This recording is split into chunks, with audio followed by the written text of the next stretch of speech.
Hello, everybody, and welcome to a special Slice of Gaming episode. Not necessarily a podcast, but more of a discussion and tier list of tier ranking every video game console ever made. Now, of course, this seems a bit daunting, but I think me and my good friend Jack here, who's joining me today, say hi, Jack. Hello, hello. I think we got a pretty good grasp on knowing where all these go just in our heads. Now, Jack, I'll ask you now, before anything starts. What is a video game console to you? A video game console is a thing to play games on that is not a mobile or a PC, and that is basically all I consider it. There we go. Right, ladies and gentlemen, that is it for today's episode. But in all seriousness, I look at video game consoles as like, what is the actual hardware? Like, how does it feel to like utilize this device? How is the game's library? Like, what are the games you can play on it? And like the quality of the library, and also just how it looks. Because I do think looks kind of factors into it. Of just, are you proud to have people look at it in your entertainment center? That type of weird thing. But yeah, we're gonna look through all the consoles now, Jack. We were originally gonna just do like the weird consoles and like just yap about them. But I do like this idea of like ranking them next to like the usual suspects, like the PlayStations, the Nintendos, all that. Yeah, I mean, we need to know how the Dreamcast compares to the Vectrex. It's important. I'm curious, Jack. Nintendo, PlayStation, Xbox. Of those three, which do you think you're the biggest fan of and the least big fan of? Not even factoring the companies themselves, but just like the actual like hardware and devices. Man, that's tricky, because, I mean, like, my favorite Nintendo console is probably my favorite console, but, I mean, I love playing on the Xbox 360 more than I love playing most Nintendo consoles, so it's really tough to compare entire system lineups. I guess if I had to pick, just based on the libraries and everything else, it'd probably be Nintendo, then Sony, then Xbox, but they'd be a lot closer than one might think. Yeah, it's interesting. It's kind of a reverse for me almost. For me, PlayStation, I like just the hardware, the aesthetics, the look, the like ease of use of all their hardware, to where like I play all my third-party games on there, and they have so many first-party games. And then I would go to Nintendo because I love those exclusives. And Xbox is at the bottom, not even because of like a anti-Xbox sentiment. It's just I don't really play games on Xbox. At least growing up, I never did. So, you know, I don't have that nostalgia for them that I do for a PlayStation and Nintendo. Yeah, that totally makes sense. And I mean, nowadays, PlayStation is my third party preference, but the last few generations it was Xbox. So it's going to be really interesting to see how that affects what system we put where. Yeah, well, before we get into that, I do need a shout out. Check us out on YouTube, Spotify, Apple Podcasts, wherever your favorite podcast platforms are. We're on it. The Slice of Gaming podcast every Friday, Saturday, depending on like schedules and stuff. And also, you know, Twitter and Blue Sky at a Slice of Gaming, all one word. But with that, I think we're ready to get into it, Jack. We gotta start with the Atari Pong. I think this only plays Pong, so when it comes to the library, it seems kind of low for me. This is a tough one because I've played a lot of Pong consoles, but I've never played this particular one. I do find the Pong consoles incredibly charming, but yeah, it's hard to really know where to put it. It feels like a D to me because it's like, Yeah, like you said, it's charming, it's cute. Like Pong, I mean, Pong's a banger game. Like, let's be real here. For one of the first games ever made, they kind of cooked. But it's also one of those things where it's like, this is the one game you could play on it. But I do love how they made entire consoles just to play one game. yeah, I think D is definitely fair because I think you can't really go lower because it's not like a bad console. It doesn't Yeah, really it's deserve not to be. offensive. Like, there's gonna No. be some bad ones coming up. Exactly. So next is the Coleco Colortron. I don't actually know what this is. Do you know what it is? I've heard of it, but I have zero experience with it, so. Okay, yeah, not enough experience. All right. Then it's the Magnavox Odyssey. This feels like a weird one because it's. If you've ever seen footage of a Magnavox Odyssey, that thing is barely even playing. It's like 1 bit, but also it is important. yeah, the first console to take cartridges, so it is very, very important. But again, I've never played one. I am a bit of a fraud here, so I'll sort of get good with in the next generation, but the first generation's a tough one. Yeah, should we just do not enough experience then? Because Yeah. it feels wrong to rate it if like we both haven't really played with it much. Yeah, I don't Now, want to put it D if it deserves higher. Yeah, I get that. Next is the Atari 2600. I'll say right off the bat, I think this is a flat C tier, just because it is extremely important, and I do think there are a couple of good games, but I do think the vast majority of the library is kind of antiquated. I think I do like the Atari 2600 a lot. But, I just think when we look at the other consoles, it's just going to look really rough. yeah, it's the first goal on the list that like I can definitely say I would like to play this right now. However, it's tough to play these days. It hasn't aged anywhere near as well as say even the NES, which is coming up. Mm-hmm. It's the controller is very stiff. It's incredibly impressive that they were able to just simplify all arcade games onto a stick and a button. So And I think my thing is also, though, is like this was the console that in a way crashed the industry because there was way too much shit coming out on it and there was like no quality control. So it's like almost like this is the console that brought about the industry but also almost crashed it. can I say it's one of my favorite looking consoles ever, especially the wood grain one? I'm with you. Dude, it's one of those things. I think we went away from wood grain like consoles way too quickly because like it's a cool style, man. Yeah, it's I have a broken one just so I can have it on display because I just love it. Yeah, C tier feels right though. If Yeah, you're cool yeah. with that. Yeah. Now the 5200, this is all you, man. I have not, I'm a fraud. Never played a 5200. Neither have I. However, that's because you can't buy them in working condition most of the time. These things are so rubbish, they just fall apart. The controller is absolutely ridiculously poor.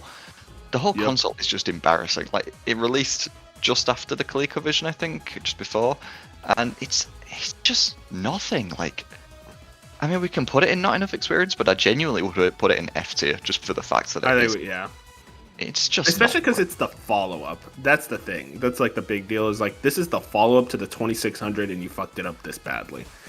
And like you said, those controllers, man. I've seen images of them. I think I played them at I played a little bit of a 5200 controller, like messed around with it at the Video Game History Museum in Frisco, and I'm like, I cannot believe people actually tried to play with this thing. This is horrid.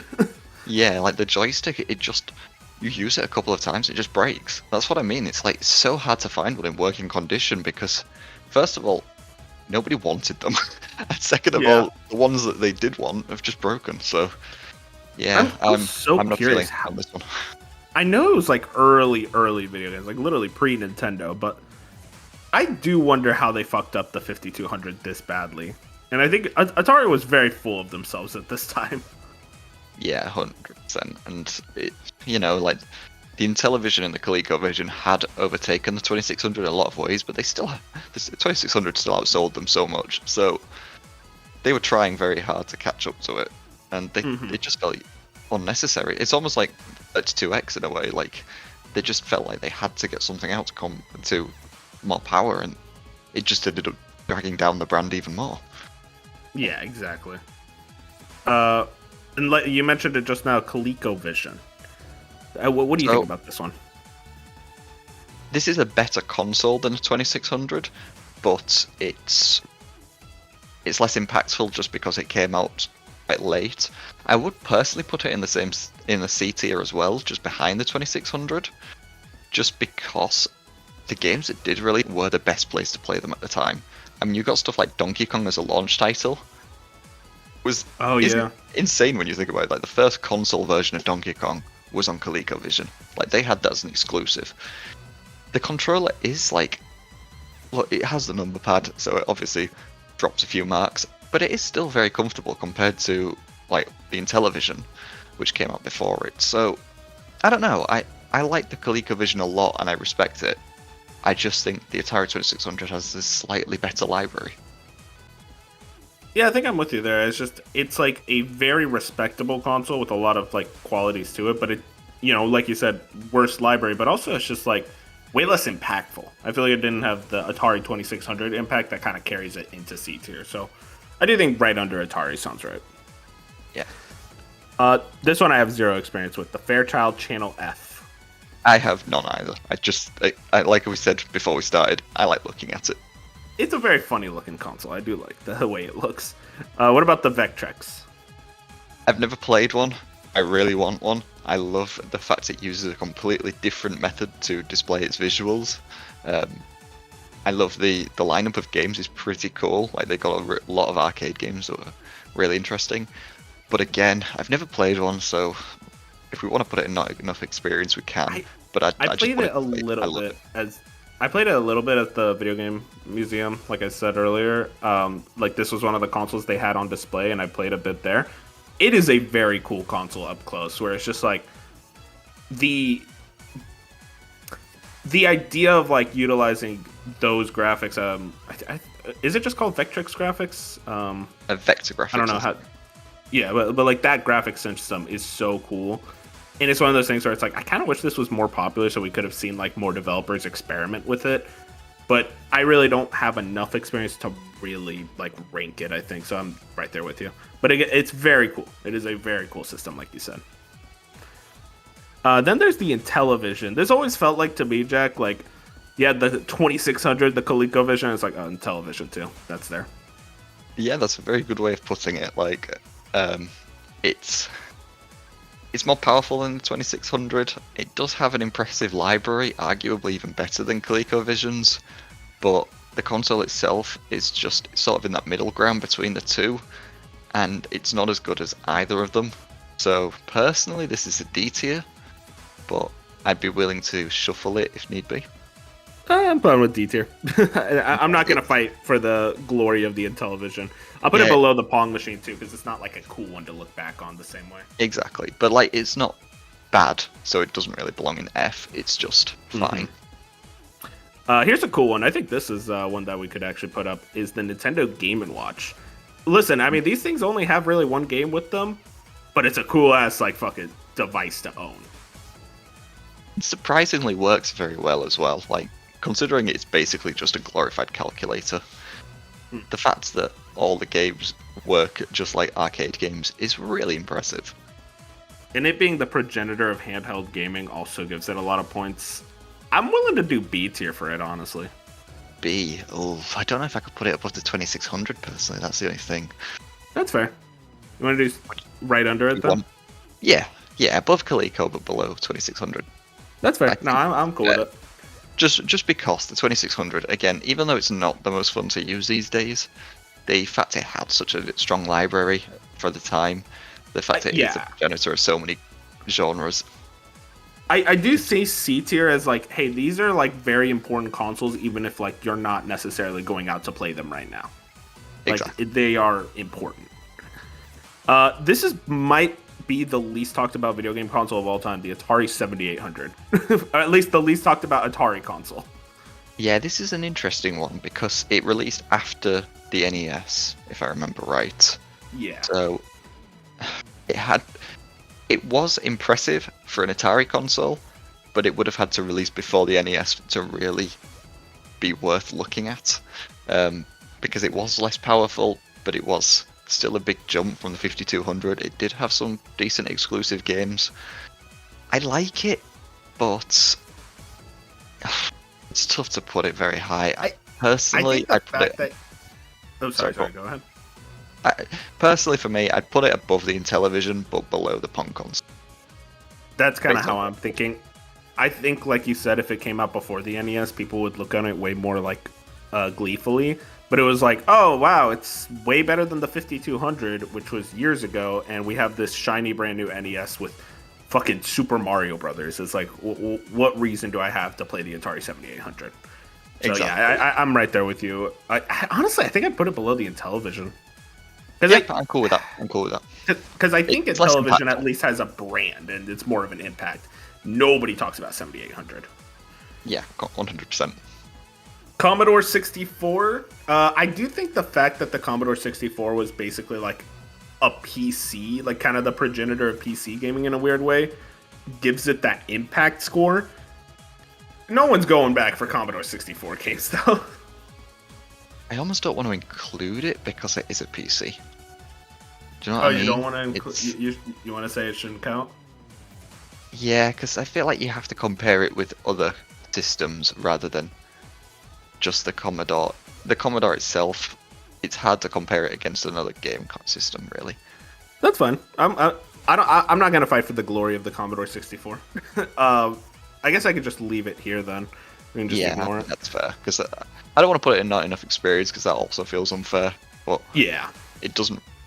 It's just hard to come. It's like, you know, like Steam Deck's on this list. I don't know where I'd put a Steam Deck in comparison to a game console. It's just a different. You're right. You're right. 100%. Here's the big one. Probably the first like really big one since 2600. The Nintendo Entertainment System, the good old progenitor of Nintendo, the start of it all. I'm very curious how you feel, Jack. I feel like I'm a fan of old games to like SNES era. NES is harder for me, but there are certain NES games I really, really love.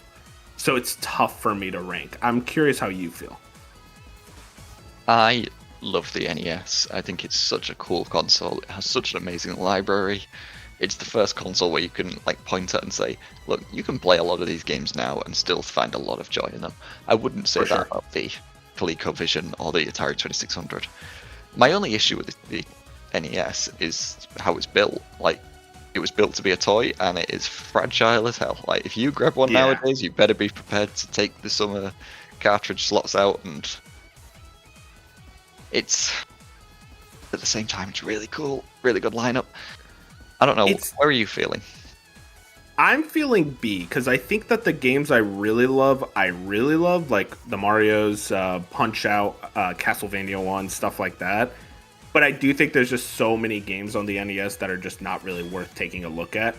But I do think there are a good amount of hidden gems, which boost it up even more. I think B's fair. I think if it was built better, then I'd put maybe A. But because of the way that it is built, yeah, maybe a B.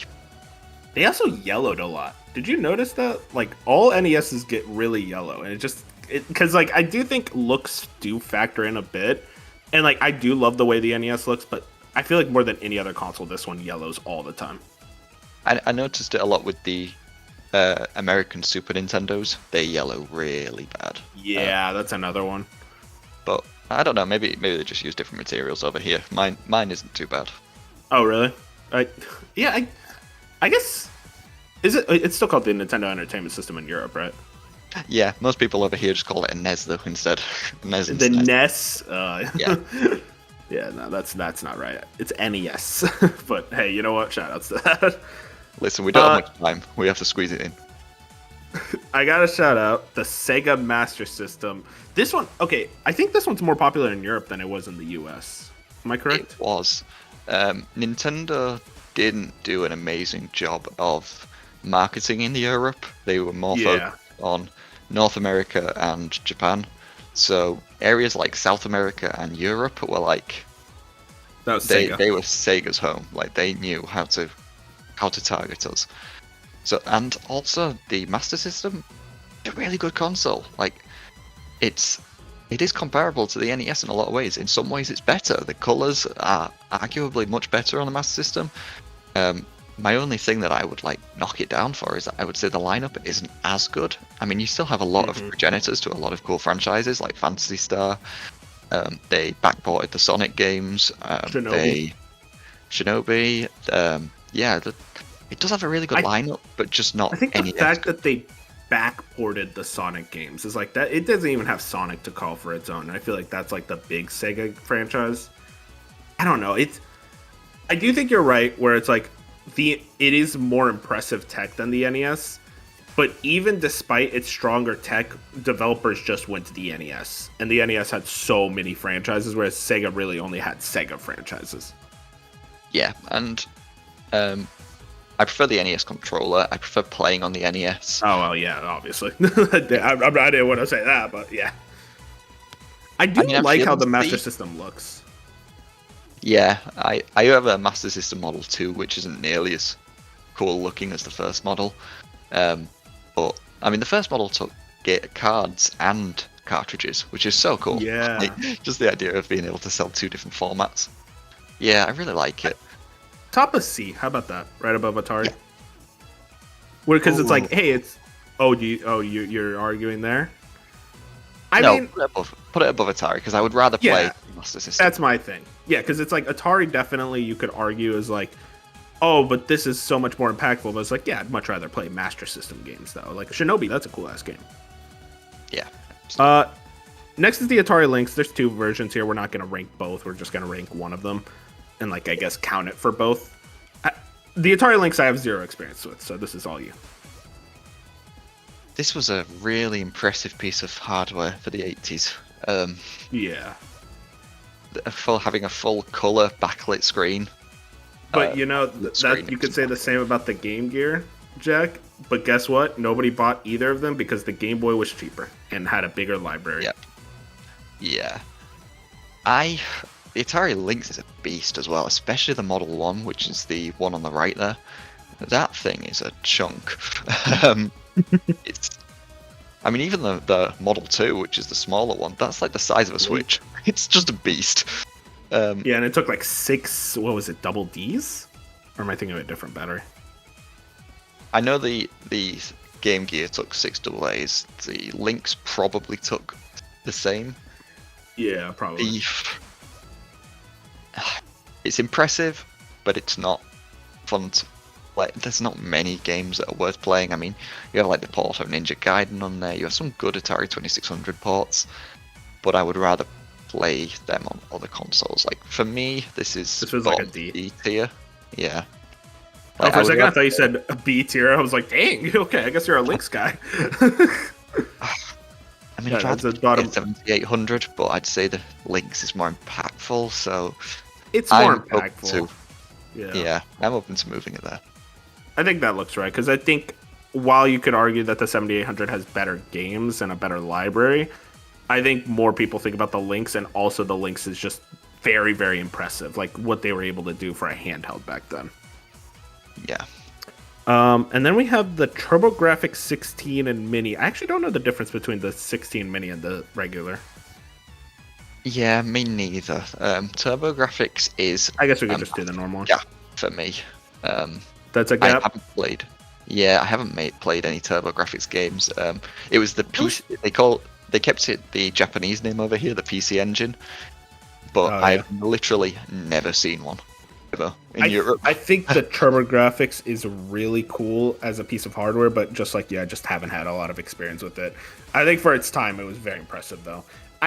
Yeah, absolutely. Like before the Super Nintendo, before the Mega Drive, Yeah. the fact this was first is so cool. The fact it had games like Castlevania, Belmont's Revenge, was that the one on TurboGrafx? No, I think you're thinking of Rondo of Blood. Rondo of Blood, yeah. Belmont's Revenge was the other one. Yeah, it's really cool that it had such good games on it, and I wish that I had more experience with it because that's the one, like maybe the one I feel the most guilty about on this list.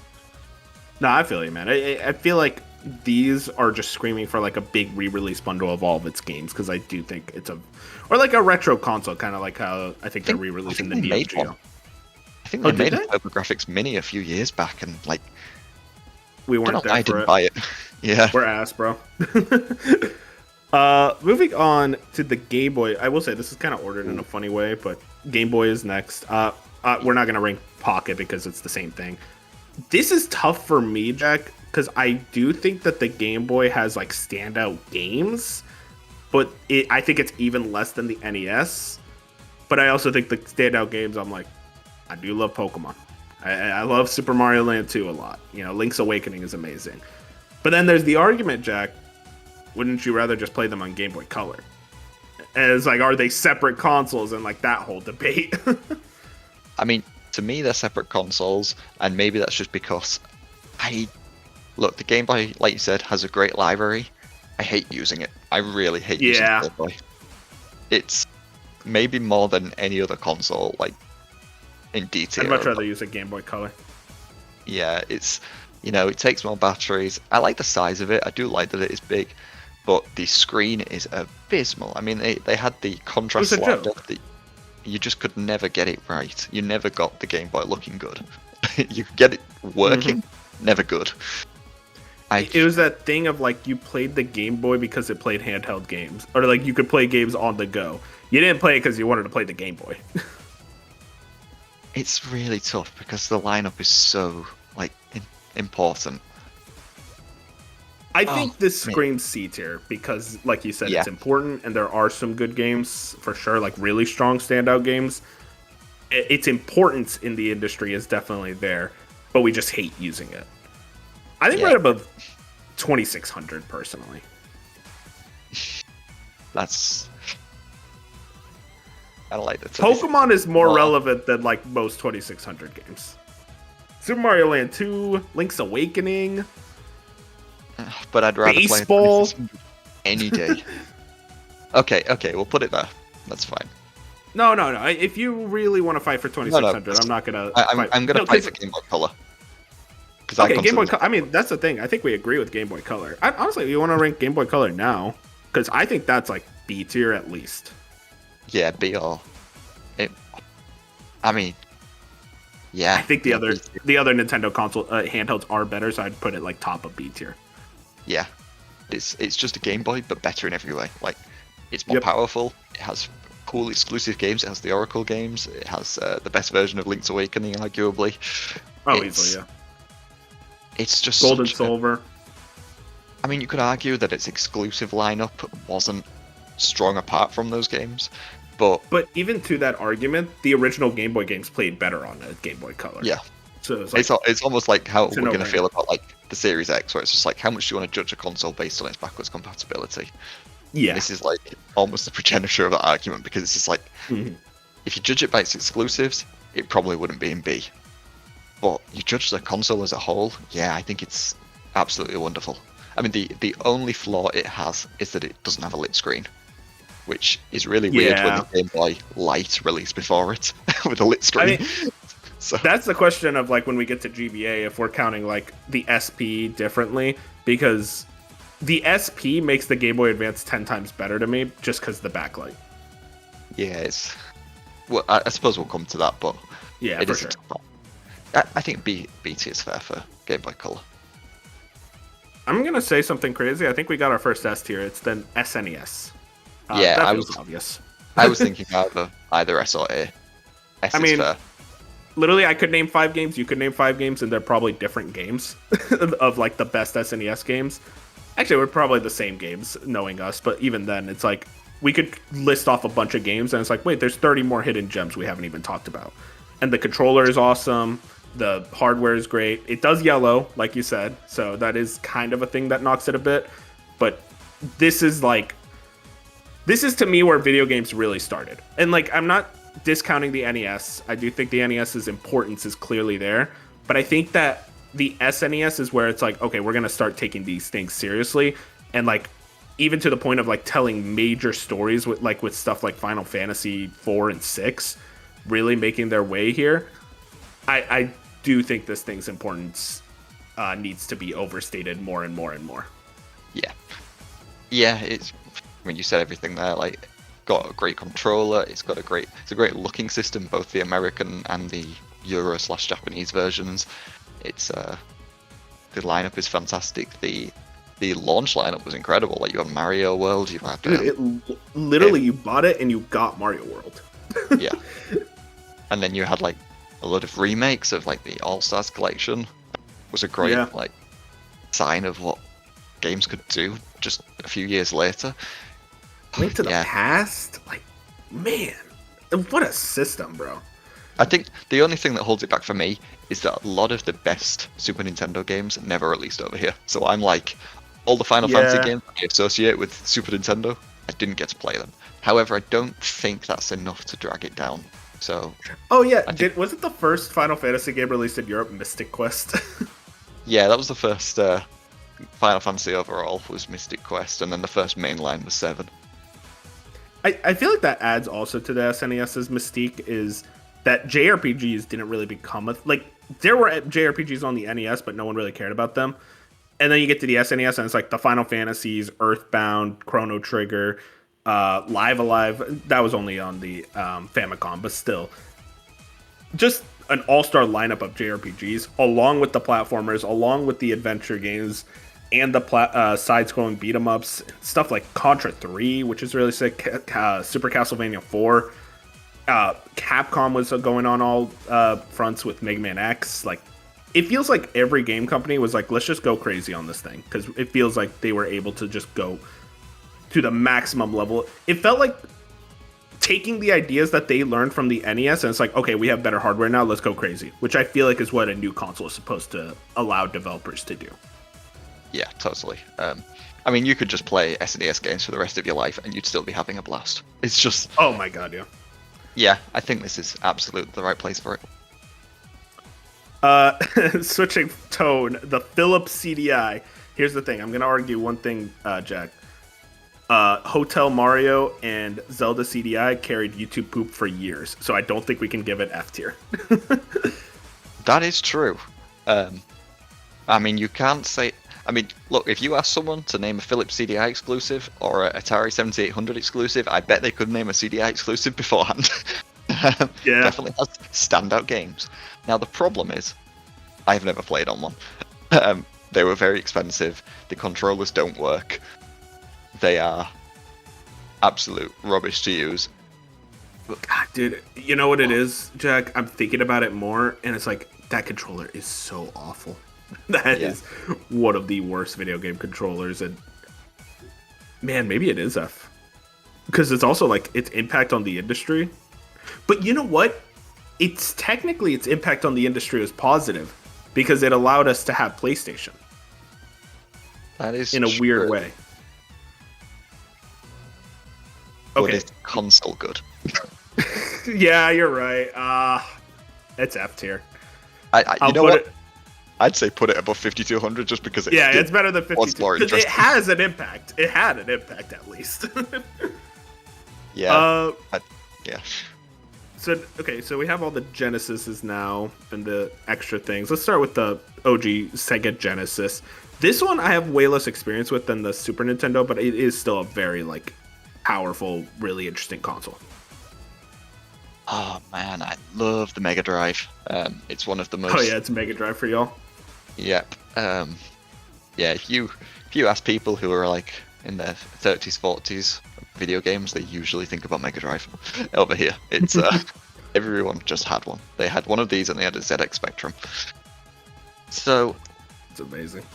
The lineup is so good. The sound chip is so iconic. Oh yeah. I mean, there's so many like Sega Genesis remixes on YouTube. Yeah. I mean, for me, this is an A tier. But if you wanted to like put it down to maybe a B, I'd be fine with that. I'm fine with A, like bottom of A, I think.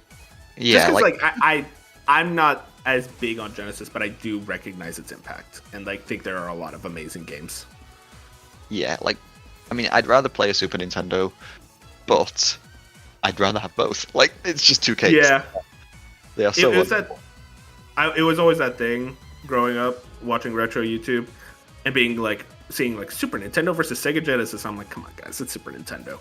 But it's also like I look back on it, it's like, well, Sega Genesis was still a banger. Like there are a lot of great games on there, like the Sonics, Golden Axe. I don't know why I thought of Golden Axe, but like I think it's the thing also, Jack, is like a lot of the games that appeal to the Sega Genesis fans aren't really my speed. Stuff like beat 'em ups and more arcadey style games, where I wanted like the big adventures, the epic, like the good old platformers like the Marios and stuff on Nintendo. But also I do think a lot of that Nintendo bias seeps in for me. Yeah, but I mean, a lot of those games were on the Mega Drive. Like, they did do versions of, like, their version of Zelda. That's true. They had the JRPGs, they had the Phantasy Star games, they had... But it always felt like the aftermarket ones, where it's like, do people talk more about Final Fantasy or Phantasy Star? You know, that type of thing. Yeah. No, that's completely fair.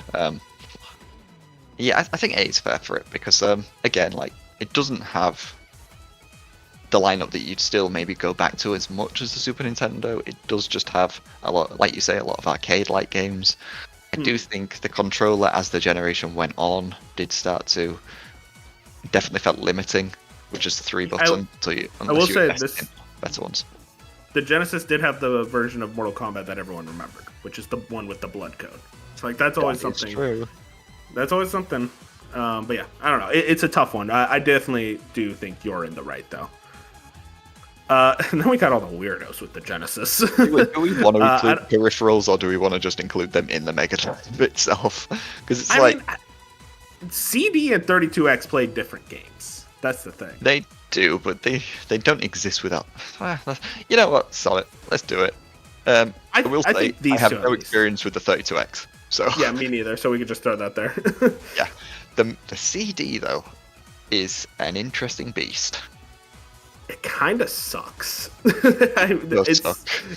It's very interesting to talk about and look back on, but it kind of sucks. There's not really like, this was the Sega CD game to buy a Sega CD. It's like, not really. Outside of like maybe Sonic CD, but even that, a lot of Sonic fans would even admit it's like, yeah, it's not that good. It's fine. Yeah, but even that, like the Lunar games, like started on CD, and with the anime cutscenes, they looked incredible. Yeah, that was impressive. At the time. Knights. Was Knights Sega CD? I forget. No, that was Saturn. That was Saturn. Okay, my bad. Yeah. Yeah, I can't really defend the Sega CD. I think it's interesting. I love mine, but feels like a top of D. Yeah, I don't know. I'd rather play, I think, any of the D tier ones. Would you put it? I mean, I think again this is above 7800, and I have links. I think at this point, Jack, should we just put 7800 F, because it feels like we're just like at below 7800, above 7800, so above 7800. Yeah, like I suppose the CD is more interesting than both of those consoles. So yeah, you know what? Its impact also with the Night Trap. Put it above Intellivision. Above Intellivision. There we go, boys. Yeah, we're getting really into weeds if we're thinking about Sega CD versus Intellivision. I'd rather play Intellivision. I don't like the controller. That's stupid gold disc. I'm just finding petty things to attack it for. Also, you know, I mean, honestly, I look at it in television. I'm like, this is just like the ugly version of a 2600 too. If we're talking about like the look of it, like its brown doesn't look nearly as good as 2600's wood grain brown. I agree, but the gold plates on the top do look quite nice. That is nice, yeah, I'll give you that. The Game Gear. I'm curious how you feel about the Game Gear. I have zero experience with this one. I think it's fair that we immediately say it's going above the Lynx and below the Game. Oh, yeah. It's just where? Bottom of C, maybe? Because the backlight is very impressive. There are some really good exclusives from what I've heard. Yeah, the battery life's abysmal though, and the screen crunch on almost every game is so bad. But I don't really like playing on it, but I like its existence. Bottom of C sounds alright. Yeah, I'd say either it's bottom of C or top of D, and either one it does have a good lineup of interesting games. You know, you have the Sonic games on there, which, while most of them were better on Master System, there were exclusive Sonic games too, like Drift. Yeah, Drift and Drift 2. Oh, did we get Drift 1? I can't remember. Maybe we didn't get Drift 1. I think we only got Drift 2. But like Tales games, you had like the weird Japanese exclusive games like the Panzer Dragoon Mini. It's an interesting console. It's a fun console to talk about for sure, because like what its lineup was. I think bottom of C sounds right. Yeah. There's another one, zero experience, the Neo Geo and the Neo Geo CD. I don't even know the difference between them actually. Neo Geo CD was a little bit cheaper, and the games were slightly cheaper to produce, which, if you know anything about the Neo Geo, the games were extortionate, very expensive, produced because they were arcade perfect, which is so cool when you think about it. Like, it's very cool, and like the console lasted almost like the entirety of the 90s. It is really, really, really, really, really cool. I don't have any experience with it because I am not a millionaire. So I guess we'll put both the not enough experience then. I mean, don't get me wrong, like I'm buying that. Repro. Oh man, yeah, I mean that sounds cool. I think the idea of Arcade Perfect was such a great idea. Like conceptually, it's like, oh wow, Arcade Perfect. Finally, we can match the arcades. But then you think about it, it's like, oh, that's just so expensive. It's not even worth it. And I think that's kind of the thing. You look at Nintendo now versus Nintendo then. What really helped Nintendo is that they made things on the cheaper, and that they didn't care about Arcade Perfect. They cared about affordability, which is so funny when you consider how they are now. Yeah, it's really hard to argue against the exclusive lineup though. Like they had the Fatal Fury games, the King of Fighters, the Metal Slug games, the Samurai Showdown. Like I do love Metal Slug. Banger franchises. The Neo Geo. If we did put it on the list, I want to say it would be high. I'm just saying that now. Yeah. I think what really struggled with the Neo Geo and like SNK in general, they really wanted third-party support. I feel like if it had third-party support and the games are a bit cheaper, we would be talking about SNK way more as like oh yeah, they were a player during the console industry too. Yeah, I'm happy putting it in not enough experience, but I just want to highlight if it was on the list, it would be high. For sure. High. Let's talk about our favorite Atari one last time. The Atari Jaguar and the Jaguar CD. Hell this yes. feels like, hey, welcome to F. I can't imagine this not being an F. Listen, it's the birth of Rayman. No, wait, wasn't Rayman on PS1 first? There's no way. It was on Jaguar before it was on PS1. See, that makes me want to put it in F even more. You don't get to have Rayman. You don't get to birth Rayman. You look at those PS1 classics like GTA 1, PC game first, Tomb Raider, Sega Saturn game first, Rayman, Atari Jaguar first. It's weird how people that has to be a case where it's like, okay, now I need to know for Tomb Raider. I know for a fact there's no way. It was Sega Saturn first. Let me check. Wikipedia. Oh, you were right. Sega Saturn, and then the MS-DOS and PlayStation. See, you know what? You know what it was? Because it came out a month earlier in Europe on Sega Saturn. Yep. But then on PlayStation, it came out the same time. It's funny how different those versions look too, like because of the completely different graphics hardware in the two devices, the way that they handled 3D. If you look at them two side by side, they're just completely different almost. Anyway, back to the Atari Jaguar though. Look, yeah. It isn't great, but it's more usable than the 5200 or the CDI. Like you can actually play games on it.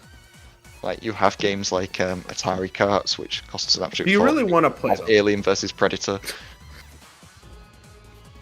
It's not. It doesn't break the second you look at it like the other two.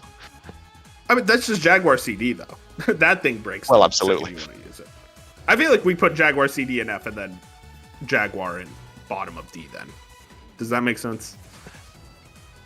Personally, I've never played Jaguar CD, so it's really hard for me to judge that one. Okay, we can just put it here then. Atari Jaguar, we can put that in F, but like at the top of F because it is better. I'm fine with that. Easily. No, it's better than the other two. I'm not. Yeah, better than the Philips CDI. It's just I can't imagine ever looking at an Atari Jaguar, like even trying to use that controller. That controller might be the worst controller of all time.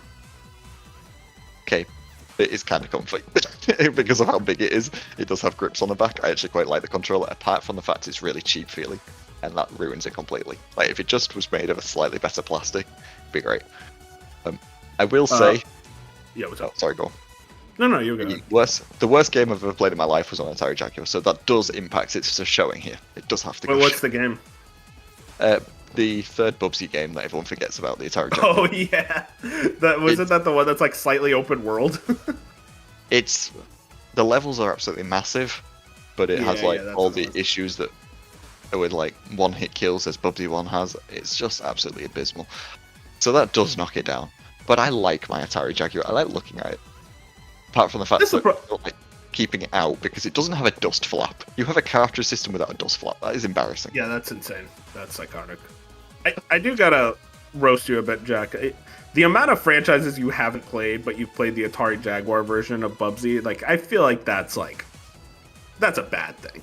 Oh, I know the amount of like legendary IP that you have not touched, but you're like, oh man, I gotta play the Jaguar Bubsy game. Listen, if I wasn't playing all these weird games, this tier list would be a lot more in the not enough experience. That's true. That's true. You're carrying right now. We'll get to the PS3. We'll get that one.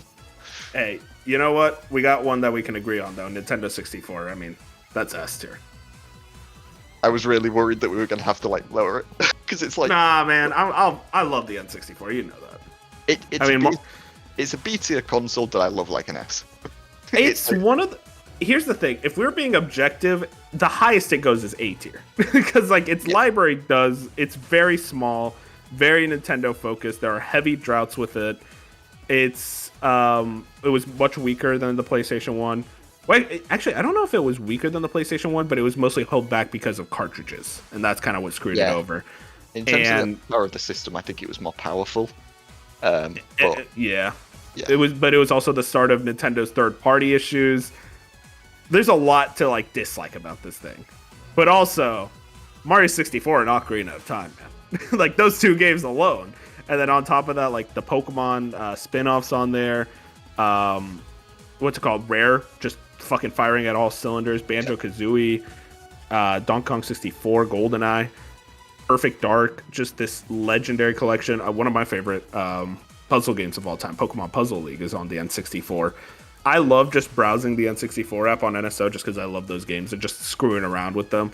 So many weird hidden gems, so many weird like bad games that are still kind of fun just because I love the N64 vibe so much.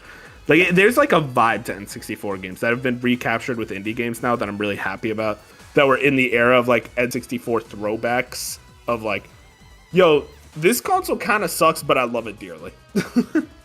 Yeah, it is tough because there are like a lot of really poor transitions to 3D as well. Like, I mean, there's the Castlevania games, there's Earthworm Jim 3D, remember that? Yeah, no, that's true. The controller, I like it, but it isn't perfect. The joystick does have its issues, but it was like the first of its kind, so look. If we're being objective, I think we have to be slightly objective. Maybe top of A tier. It is my favorite console of all time. Listen, I'm not going to argue about an S tier. You know what? Below SNES. The bottom. We got to be... Let's keep it at... Yeah. Bottom keep it of at S. Bottom of S. This is our... We have our one. This is your one. Yeah. I think... Look, maybe when we finished, maybe we'll find that we've actually put too many in S tier, and we'll put this down to A. For sure. I have a few in my mind that definitely go into S tier, so I'm curious how you feel. And also, I mean, the look of it, also, I do love the way the N64 looks. And the colors, you remember the see-through purple and green ones? Oh, man. Yeah. The Pikachu edition? God damn. I love the N64, man. Virtual Boy, I mean, Jack, there's nothing you could spin. This is an F tier. We all know. It's really hard for me to spin it because it never released over here, so no experience. Oh, really?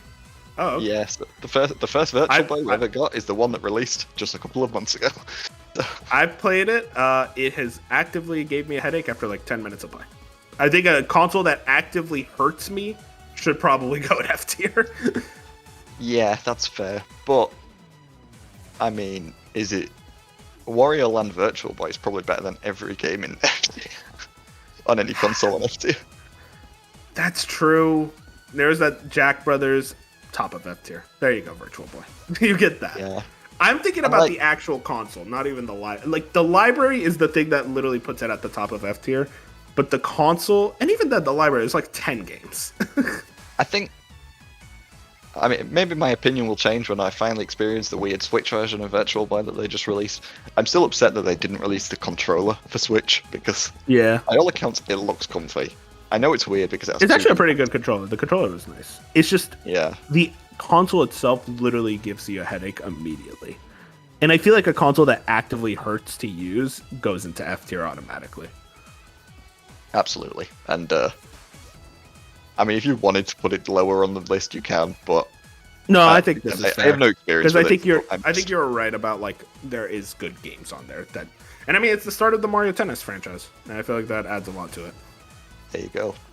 And look how far we've come. Sega Nomad. This is the one that played Genesis games, correct? Yeah, and only. That's all it played, I think. I don't know if we want to rank it then. It's weird because it's it it never released over here, so again, I've never touched one. Okay, let's just put from what I understand, it's even worse battery than the Game Gear, which seems impossible. I think you can use the Mega Drive Master System converter in it, so you can play Master System games on it, which is really funny because it looks insane. It's very funny. But the amount of just backwards engineering they put in there. Yeah, it's a weird it's probably the most forgettable console, like maybe ever. It's just like if you, I just forget that it exists. The Sega Saturn. I have zero experience with this thing, but Sega fans are like, "Wait, guys, it's good." Yeah, the Sega Saturn's awesome. So many good games. That's like the Panzer Dragoon games, or like especially Saga, by all accounts, one of the How does that look to you, Jack? Ever. Does that look right to you? Bottom of B? Yeah, because I put it above the Master System, but maybe... Yeah, I think that's perfect, actually, because I like it more than Master System, but I don't like it as much as NES. I do think the thing about the Saturn that kind of hurts it is just its pricing when it came out, and also just, like, its release. I don't know, do you know the story about how, like, the way it came out of the US, where during E3 they literally shadow dropped it, and retailers were pissed as hell because they were not prepared to shadow drop a console. Yeah, and I mean, like, it started. It was the beginning of the end for Sega. I mean, you could argue that started with like the Sega CD and 32X, but it just had games on it. But like the 3D games were always worse than they were on PS1. And it's a short life cycle too. The 2D games were great on it, but it's... I mean, the best Sega Saturn games didn't even release over here. So, and even in America, they didn't release. So it's like... Yeah, that was a big thing. And like stuff like Sakura Wars never came out in the US. Exactly. So it's... I think, yeah, bottom of B tier is fair. Because I do like it a lot. I did... There was... Oh, God, there was... yeah, there's no Sonic game on Saturn. Like, not like an exclusive one. They were going to, and it just got canceled. And the remains of it were put into, I think it was called Sonic Jam, which was literally just a re-release of all the Sonic games. Yeah, so it's like funny to look back on it. So that was Sonic Extreme, and it was supposed to be like a fisheye lens 3D platformer when they were still trying to figure out what 3D platformers look. It kind of looked like Bug on the Sega Saturn, which by all accounts is a fun game. I haven't actually played that one, but yeah, like obviously they had the 3D Sonic 3D Blast, as it's called over there. That released on the Saturn, and by all accounts it was even better than the Mega Drive version. The music is way more atmospheric. The special stages are, by all accounts, a lot more fun. I'm saying by all accounts because I haven't played that version, but it's cool. But like you say, no Sonic game. But it did have like games like Knights, games like I said, like Panzer Dragoon. I think bottom of B bottom of B is fair. I keep like debating maybe putting it top of C, but no, I think bottom of B is good for it. SNK that comes back with the Neo Geo Pocket, another one I have zero experience with. I assume same for you. No, I have played a Neo Geo Pocket Color, specifically. Oh. Like it's weird. Like, I haven't played a SNK console, but their pockets aren't as ridiculous in price. Oh, okay, that's cool. It is cool. Like it's like the games are like when you consider that this was going against the Game Boy Color and this was basically like a Game Boy Advance SP. It's really cool. The stick is so fun to use. I love the SNK clicky sticks. They're so satisfying. My only issue is like the lineup isn't like super solid compared to like the other SNK consoles where you do have Metal Slugs and King of Fighters games, I think, but I mean they're all handheld versions, so you know it's a bit weird. Yeah, not the same. I mean, you had Sonic the Hedgehog Pocket Adventure, which is actually a really good game, so that is 1 point for it. I would. The lineup's not as good as the Sega Game Gear, but I would rather play it than a Game Gear any day. That's fair. Like right at bottom of Game Gear, or above Game Gear, you mean? I'm debating that. Either just above or just below. I suppose the Game Gear is more impactful, but I'd rather. I think, yeah. I almost would Or- at this point put ColecoVision below the Game Gear. It feels weird for it to be above them. I'd rather play a ColecoVision, and it was impressive for its time. I think that's the issue. That's fair. That's fair. But no, you're right. Let's put ColecoVision behind Game Gear. Okay. If you say so. Yeah, that was good. Okay, cool. I do think like there's enough exclusives on Game Gear and Neo Geo, as you said, that kind of put it above. Yeah, At least from an objective standpoint. The Geo Pocket and the Pocket Color, unlike the Game Boy, by all accounts, I think are pretty much the exact same console. I've never played just the regular Pocket, but from what I understand, it is just the same console released like right before the Pocket Color, so it was almost like immediately outdated. So I have nothing to say about that. So we'll just maybe leave that down there and just use the Pocket Color to represent. Yeah, I think that would be fun. PlayStation. Now, this is one I have a lot to say about. I fucking love the PlayStation 1. This is the start, Jack, of the console startup. Or wait, did Saturn have a startup? I actually don't know. Yes, I think it did. This is the start of iconic console startups. Sorry, Saturn. But, I mean, come on, dude. The PlayStation... excuse me, the Atari Jaguar had a startup? The rotating cube where it rolls at you? You said enough, yeah. It says here. Put it in S. There you go, baby. But no, iconic startup of the PlayStation. Yeah. That beauty. An insane library. So many games, so many genres. You have JRPGs, you have platformers, you have shooters, you have 2D platformers, you have what's it called, actions. You have shit like Time Crisis. So many legendary franchises start up here. You have fighting games really making a big comeback on this thing in a massive way on like home consoles. You just have this legendary lineup. You have this iconic gray look that like I love looking at the PS1. I love the color scheme so much. They outright re-release it all the time, and I buy it every time because god damn it, does it have a good color scheme. I love the PS1 to death. Having said that, a lot of those games are kind of ass now. And I think this is that generation where a lot of the games don't age as well, and I think N64 has more games that age better than the PS1. So I'd almost argue top of A tier. I think, by all accounts, the PS1 is better than the Nintendo 64. But I like the Nintendo 64 more. I'm right there with you. A lot of the games that didn't age well, I think, are starting to grow on me. It's like the DS. Like I used to hate the way the DS games look, and now I love it. Yeah, for sure. But I think controls-wise, even like a lot of N64 games somehow feel better than the PS1 games. And I think the problem was that PS1, a lot of the games weren't analog, so like they only used the D-pad, so it always felt off, even if you used an analog stick. But I mean, you have stuff like Symphony of the Night, which looks better than maybe any game ever. Yeah, you just got me with. Yeah, then Metal Gear Solid, Final Fantasy VII. Oh wait, maybe it is S tier. When you put out, you got me with the fucking games like for a sec, because I'm like, I was already thinking of stuff like the Crashes, the Spyros, Tekkens. Yeah, there's so many games I love, but then it's like remembering, it's like, yeah, Symphony of the Night and Metal Gear Solid. Those are like two of my favorite games ever. Yeah, I still think it's top of A. Just call it the Konami PlayStation, because they carried. Yeah, Konami on any of these consoles, really. Maybe except PS4.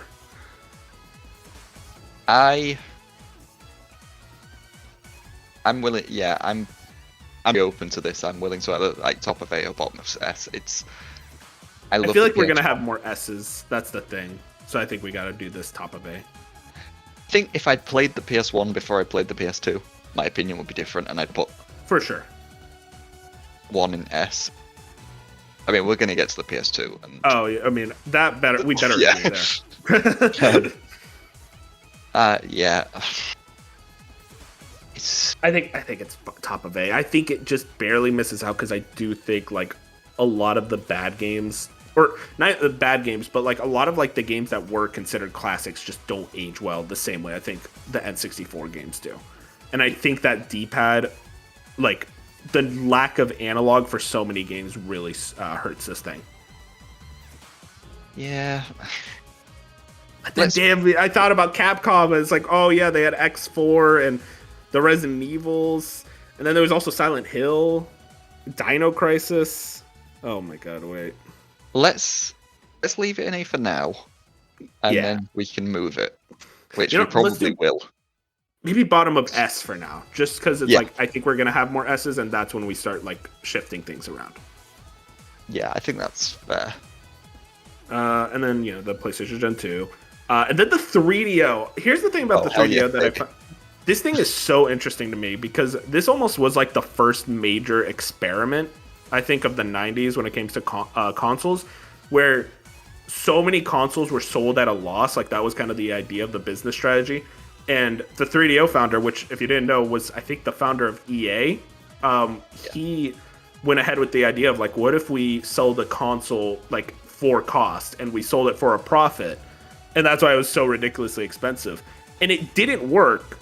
But I almost think we have to say thank you to the 3DO for like sacrificing itself for that business model that I think a lot of companies would have tried to attempt later on if they didn't see how badly the 3DO failed with it. Yeah, and like you do have like some interesting franchises that begin here, like Need for Speed, Gex. I mean, Gex alone probably makes this an S tier console. True.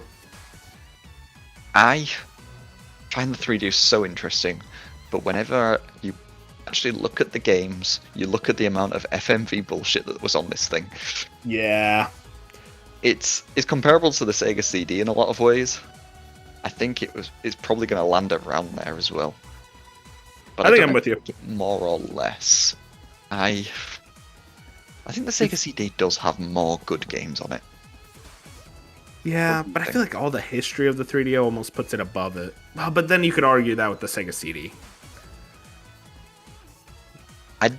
You know what? Here's the thing that Sega CD beats the 3DO in is that you could play Genesis games. So you could say, you know what? I don't want to play Sega CD games. I'm gonna throw on a Genesis game. Can't do that with the 3DO. The 3DO, I think, is interested in the Sega CD, but price of it that it launched for being like the most expensive console up to that point, I think. Yeah, that really hurts it. I think I looked, like recently, like adjusting for inflation, it's like nearly $1,600. Like that it launched at. It's just like that's like comical amount. Project Helix prices right there. So yeah, really, honestly, at that point, it's so interesting. Like looking back at the 3DO. And its price point, where like obviously inflation is a thing, but it is funny. It's like it's basically the same price point as a PS5 Pro. Yeah, it's. But I almost think that says more about the current game industry because it's like, yeah, of course the PS5 Pro should be more expensive than the 3DO. Like just look at them. So it's like, but of course, as you said, inflation is a major thing that contributes to it. Yeah. I think where it is good because like I agree. Television is more important, but I would rather play a 3DO. I think it's more interesting. I think like I say, like Need for Speed starting on it. There was I think there was a few sports games on it that were pretty impressive. It being a 32-bit system when it did release was like pretty early for it. I think that's a good part for it. It's like it's definitely like in terms of the weird consoles that we were kind of making this based on. It's pretty good. Speaking of weird consoles, the Gamecom. Oh my word! This is something. This might be bottom of F tier. The absolute lowest. I'm gonna say I've never played one, but it is like a Game & Watch, but worse in every way. So. I played a little bit of it at the Game Museum, so like that's the experience I'll throw on there. And I think that's enough to put it bottom of that. Yeah, it's weird that they were able to make something worse than a Tiger game console by just making this thing. And I mean, like, have you ever seen like Sonic Jam running on this? It is atrocious. It's fascinating. Wasn't there a handheld, like third-party bootleg-esque console that played Resident Evil 4? It was like a Brazilian one, I think. There was the Zeebo. But I don't know. Zeebo. I do love the Zeebo, but it's a weird one. Yeah, it's not on this list, but that'd be S tier. I think we both agree there. Of course, yeah. Let's just shout out Brazil. Shout out Brazil. Now sorry, we Disney and Geo. Now we move into the 6th generation. This is where I think the consoles get really good, Jack.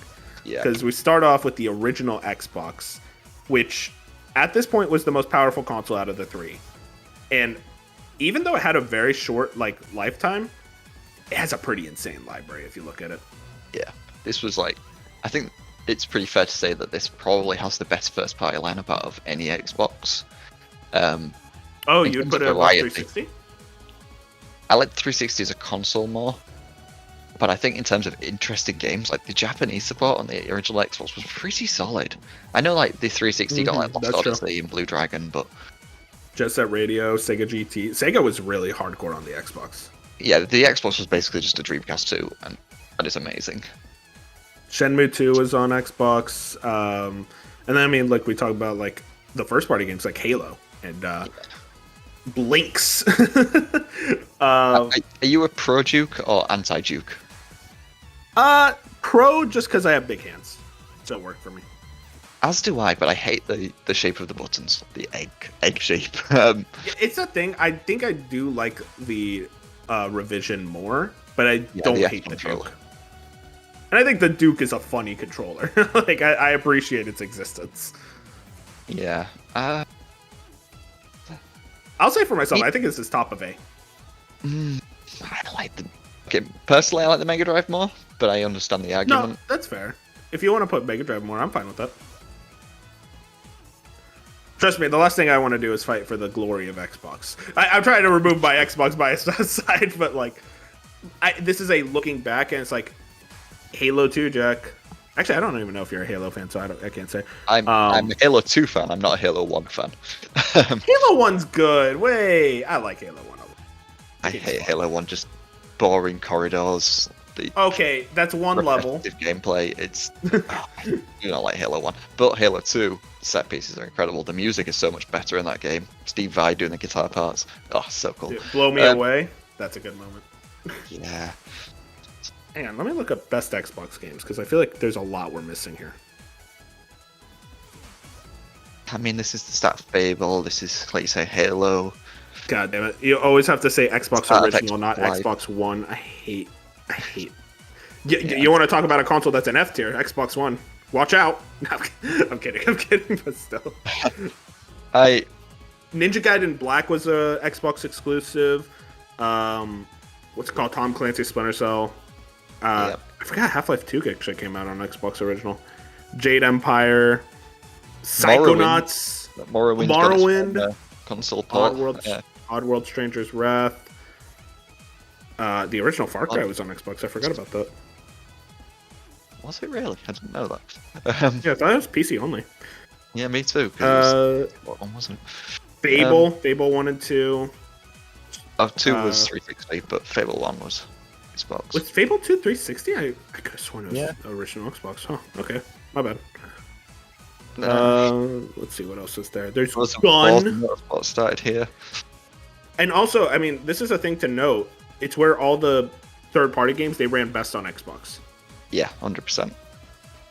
But there wasn't as many of them as there was on like PS2, so it's. I mean, we have to shout out Blinks the Time Sweeper just for Navi. Yeah. I don't know why I like that fucking game. That game is so boring. Sorry. I hate to be the anti-Blinks guy. Oh, you know what? I do want to shout out Fusion Frenzy. I think that game is very funny. I love how that exists. And this is really tough. What was that one game? It was like Sand something. It was going to have a remake, but it got canceled. It was with the cards. Phantom Dust. That's the one. Yeah, I don't know why I thought it was Sand. You know what? Yeah, put it up the Mega Drive. There is a lot of good stuff. It's the start of Xbox Live. Xbox play Live. a Mega Drive, but I think Xbox is better. I didn't even think about Xbox Live. I mean, that's the start of online gaming on console. I feel like that's a major thing. Well, I mean, Phantasy Star Online on the Dreamcast was the first real one. Okay. I mean, you got the keyboard controller, so it's more important. True.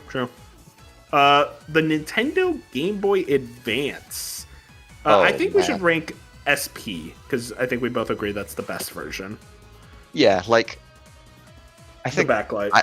I love the way the original model feels, but if I was to play one, it would be the SP. If I'm just like looking at them all as a whole, I think the library of the SP is amazing, but it didn't go on for long enough. That's what I was gonna say. Where I think the GBA has a phenomenal library for a thing that only came out for like 3 years. Where like those 3 years, amazing games, but it was only 3 years. But this is like some of the best Pokemon games. This is a really strong selection. I mean, Minish Cap is amazing. But I also think a thing that goes against it, no original Mario game. I mean, that was an issue. Like, even though it was only around for a few years, when you consider that so much of the library was just SNES ports. Yeah. That is a knock. There is a sound chip that this people is would find. to me. Yeah, it's funny. Like, we're saying all these negatives, it's just like, yeah, 80, 100%. Because I think the games that are there are so good. I mean, like the Pokemon games. Yeah. I love the Pokemon. I like Gen 3, Fire Red and Leaf Green. Like, yeah. And like, I'd put it below Genesis. Love the visuals of GBA games. They're so good. You know, like Minish Cap, I love the way that looks. Yeah, dude, it's a good style. I love the way the Castlevania games look on it. Oh my god, the Castlevania games. I forgot about those. Those are so good. Aria of Sorrow. I'm fine with Mega Drive above it, though. I know you fight hard for the Mega Drive. I mean, do you want to put it above Mega Drive? 'Cause I could do that. I mean, if you're fine with it, I know you love the Mega Drive. Fine with That's it. the thing. Okay, cool. Let's do it. Look, GBA would be above Xbox for me as well. But okay, no, I'm with you. Let's do it. I'm down with it. I think it's that thing. I look objectivity. Maybe the other two should go higher, but then in my mind, I'm like, I'd much rather play a GBA. And like that SP especially is so comfortable. I love the backlight. It makes those games really pop. Especially the second model with like the even better backlight. Yeah. It's a top tier console. It's a top tier handheld, and it would have been even more top tier if it just existed longer. Yeah, and I mean, like, on the first two models, you could play the original Game Boy games on and Game Boy Color games on it, so again, for bringing that backwards compatibility argument, it was insane. Yeah, it's so tough good. to argue with it. And you know what? The one thing that I wish it had was, I wish it had 4 face buttons instead of 2. Yeah, especially because it had SNES games. It was weird that it didn't have 4 face buttons. Yeah, I really, that was literally the only criticism I had against it. And again, I kind of like the way the first model feels, but like the way the second model is better in every way. So yeah, no, I think it goes both. Yeah, it's one of my favorite Nintendo handhelds, maybe handhelds ever. So I can't. Even objectively, it probably is lower on A tier, but I love it more. So I don't care. Nah, for sure. I do want to shout out also, since we're not doing revisions, but Game Boy Micro, way more comfortable than you'd think. It's actually really comfy. It's a very classy console, is the Game Boy Micro. Especially like the Famicom version, the red and gold. Oh, stunning console. Then we got the GameCube, Jack. I don't know your GameCube history, because I love this thing. I like the GameCube. Here we go. Which, unfortunately, is a problem when you're surrounded by Nintendo fans. Because this thing's an S tier for me, so this goes lower for you. Oh. I love the GameCube. I think that library is insane. I mean, you gotta understand, I'm a Sunshine Defender. I love that game. Wind Waker, love that game. Smash Brothers Melee. I love a lot of the Pokemon spin-offs, 3D Pokemon games. Fire Emblem Path of Radiance is phenomenal. It feels like an unlimited bottomless library of just cool-ass stuff, even despite its kind of weak third-party support. That's true. And I feel like it was Nintendo at their the weirdest, but also high quality. Yeah, I mean, like, even the third party support, like, you have Resident Evil 4 on this thing. Yeah. That's wild. Resident Evil 4? Dude, Luigi's Mansion, Pikmin 1 and 2, Metroid Prime 1 and 2, Star Fox Adventures, Donkey Kong Jungle Beat, Donkey Konga, shout out to Donkey Konga. If you really want to count it, Twilight Princess, Chibi Robo, the Pokemon XD. Oh my god, Paper Mario: The Thousand Year Door. Yeah, brother, I'm sorry. Like, I'm fine with it not being an S tier, but like, this is at least A tier. Yeah, me personally, it would be B tier. But if you want to say S and I want to say B, we'll put it in the middle in A if you want. That's fair. I think the thing, I would argue against it for sure is I think the D-pad sucks. It is an awful D-pad. People always talk about how good the GameCube controller is, and I'm always like, guys, the D-pad is dog shit, and the C-stick is weird. And I don't know what the fuck they were thinking with the Z button. All right, I get that the GameCube controller is amazing for Smash, but it's really only amazing for Smash. It is a very comfy controller. Like, it's very comfy. I do love it. It's just like people say it's like the best controller ever made. It's like it's the best controller ever made for Smash. That's really it. I mean, Smash. And then Wind Waker's so good. Yeah, like, come on. It's funny because like half the library I'm like, this is one of the best of the series, and then the other half I'm like, what were they doing here? Like, I am not a Mario Sunshine defender. I hate that game. Luigi's Mansion is a weird launch title. No, we're not doing this. You're not disrespecting my goat. You're not disrespecting Luigi's Mansion. I'll handle the Sunshine disrespect, but not Luigi's Mansion. How would you feel about above Xbox, below Game Boy Advance? I'm completely fine with that. Sweet. I will say also another thing that goes against GameCube. Those discs are weird, but also no load times is nice. There's certain games with really bad load times on PS2 that are way better on GameCube because you don't have to deal with the load times, like Wrath of Cortex. Yeah, I kind of like the mini discs. It's just weird. It's cute, yeah. It was the first. That's another thing. There's like a cuteness to the GameCube. Like that's a weird way to put it, but like I love like just the startup, like like it's a vibe, man. There are times where I kind of wish I grew up with a GameCube. And I think about how I grew up with the PS2. I'm like, never mind. I chose right. it was a good route for me. Yeah, I'm definitely like we'll get to it. PS2 was mine of the three, or I guess Dreamcast. Yeah. But you know, the GameCube's cool. I like the GameCube. I like the games. A lot of the games on it. I think it's like one of the first Nintendo consoles that like all the games kind of feel modern in a lot of ways. Yeah. You never played Pikmin. I have played Pikmin 1 and I didn't like it. Oh my god. I'm learning more and more bad things about you. Pikmin. Hey, you gotta get to Pikmin 2, though. Isn't that one worse? What didn't you... No, what didn't you like about Pikmin? How's that possible? I don't know, I just find it really boring. It's not like Zelda. This isn't Zelda. I don't want this. Well, I was told like the time management thing would be my thing because I love time management in games, but I don't know. I just every time I wanted to get something done, I just got bored. So like, I mean, thankfully it was short, but this is the thing. This is our rift between us. I can't do this anymore. I'm done. Episode canceled. I don't know. Should I skip 3 next rather than playing 2? Because if I play 2, I might. I would say 3. I would say play. Get to 3 because I think 3 is like where the modern Pikmin formula really starts to flourish and be really strong, and I think 4 kind of perfects it. I do think I will say if you think it was boring, 2 is the hardest of the 4, so that might be the thing that stimulates you. Stimulates. I don't know why I said that word, but like that might be the one that gets you more. I don't want Olimar stimulating me. That makes it.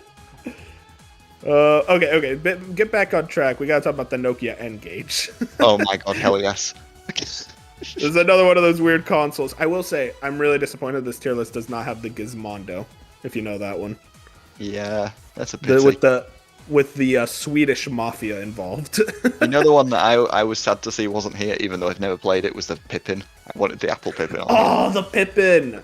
Dude, that might be one of the only video game consoles where I've never seen footage of it. Like footage of like games being played on it, which is so there's funny. No games worth talking about on it. It's like there's a port of Marathon. That's about it. Like that's the only thing that modern day people would be interested in. I feel like they released it because they were like bored. That's how the Pippin feels to me. But it's so interesting. Like I love. It's very interesting. But anyways, the N-Gage, the Go. Okay. Have you ever played an N-Gage? A tiny bit. I hate playing it, but I love the vibes. I love the boxes that the games come in, and the little plastic boxes that are like half. Oh yeah, it's like the really long ones. Boxes. Yeah. But actually, doesn't it have like a weird exclusive? Like, there's like a couple of weird, cool exclusives on it. There's a lot of weird ports on it. Like, there's Super Monkey Ball, which is Sonic like, really Advance. Yeah, Sonic N. that version of it, which is the game just when you're playing a Game Boy Advance game and the screen crunch looks even worse on a different device. That's pretty bad. It's a Rayman 3 port. What the fuck? Is that like the Game Boy Advance version ported? Probably. I assume so. Yeah. Yeah. There's weird 3D stuff like what's that PS1 game called? Couldn't you call people on it? I think so. I think it fully works as a mobile. I confess I haven't tried to do that. I don't think I would. Oh, see, you're not a true engager then. Do you know how you change the cartridges on this thing? Isn't it like a SD card kind of thing? I forget. You have to take the back off. You have to pull the battery out. You have to yeah. game cartridge. You have to lay it down perfectly and slightly bend it in order to get it into the actual cartridge slot. Put the battery back in. Put the back on. And then you can play it. Yeah, it's tough, man. This seems like an F tier to me. Probably is. And I want Knuble to know that if he's watching this, I love the N-Gage secretly. I think it's an S tier console. Secretly, it's like, guys, I do like this thing, but... He has an almost entire complete N-Gage collection, and it is just incredible to look at. I feel like it can't be that hard to collect all the N-Gage games. There's like 20 of them, right? There's some expensive... Like, did you know there was an Elder Scrolls game released on N-Gage? Yeah, wasn't it? Oh god, what was it? Shadowkeep. Shadowkeep, yeah, that was the PC game, the spin-off. I knew it was one of the spin-offs. But that's an expensive game, because it's like the only one people want for it. I imagine some of the Tom Clancy game, this is funny. Tom Clancy's Chaos Theory, the first version of it they ever released, before even the Xbox version, was on N-Gage. Of course it was. It's just like... with how passionate you are, I feel like this is like right below Virtual Boy. Yeah, the Virtual Boy's probably... the N-Gage doesn't cause me pain, apart from when I have to bend a cartridge. That's true. The fact is, though, at least you could change out your games on the Virtual Boy. And there's, like, games that you have fun playing on Virtual Boy. Yeah, the Virtual Boy has a better lineup. But I like the N-Gage more. So this is fine placement. I think Perseid a bit higher, but I'm willing to leave it there. Yeah, I can't put it above Virtual Boy. I can't believe I've said in my life the sentence, I can't put this above Virtual Boy. This is how in the weeds we're getting. Listen. It's about the Sega Dreamcast. I don't have too much experience with this, but it sounds like you do. Yeah, the Dreamcast is amazing. It is to me, this console is one of the most impressive things that's ever released. Like, this console released a year after Ocarina of Time, and look at the visual differences. Like, Ocarina of Time, when it released, was like one of the most impressive games ever, and then Shenmue released a year later. It's like it felt like Sega was really in their Duffy when it came to hardware at this time. Yeah, Jack, what do you think in an alternate universe where the Saturn never released and the Dreamcast was the next one up? Do you think Sega would still be making consoles today? Probably not, because skipping the entire 5th generation would have been too much of a risk, I think true. It would have allowed PlayStation to gain even more of a foothold in Japan without the Saturn there to compete. So, I think Sega would have lost a lot of its Japanese audience without the Saturn. And I think the Saturn still needed to exist in order to make the Dreamcast what it is. Kind of like the Wii U and the Switch. Yeah, that's a good point. I do want to shout out this library. I mean, Soul Calibur, Jet Set Radio, Crazy Taxi, Skies of Arcadia, Marvel vs. Capcom 2, which was like the arcade perfect version of that game. What's it called? Virtua Tennis, Samba de Amigo, Phantasy Star Online, Shenmue, Power Stone. It is a pretty insane library when you look at it like that. And for 2 years, like, it was out even less time than what the Game Boy Advance was. Yeah.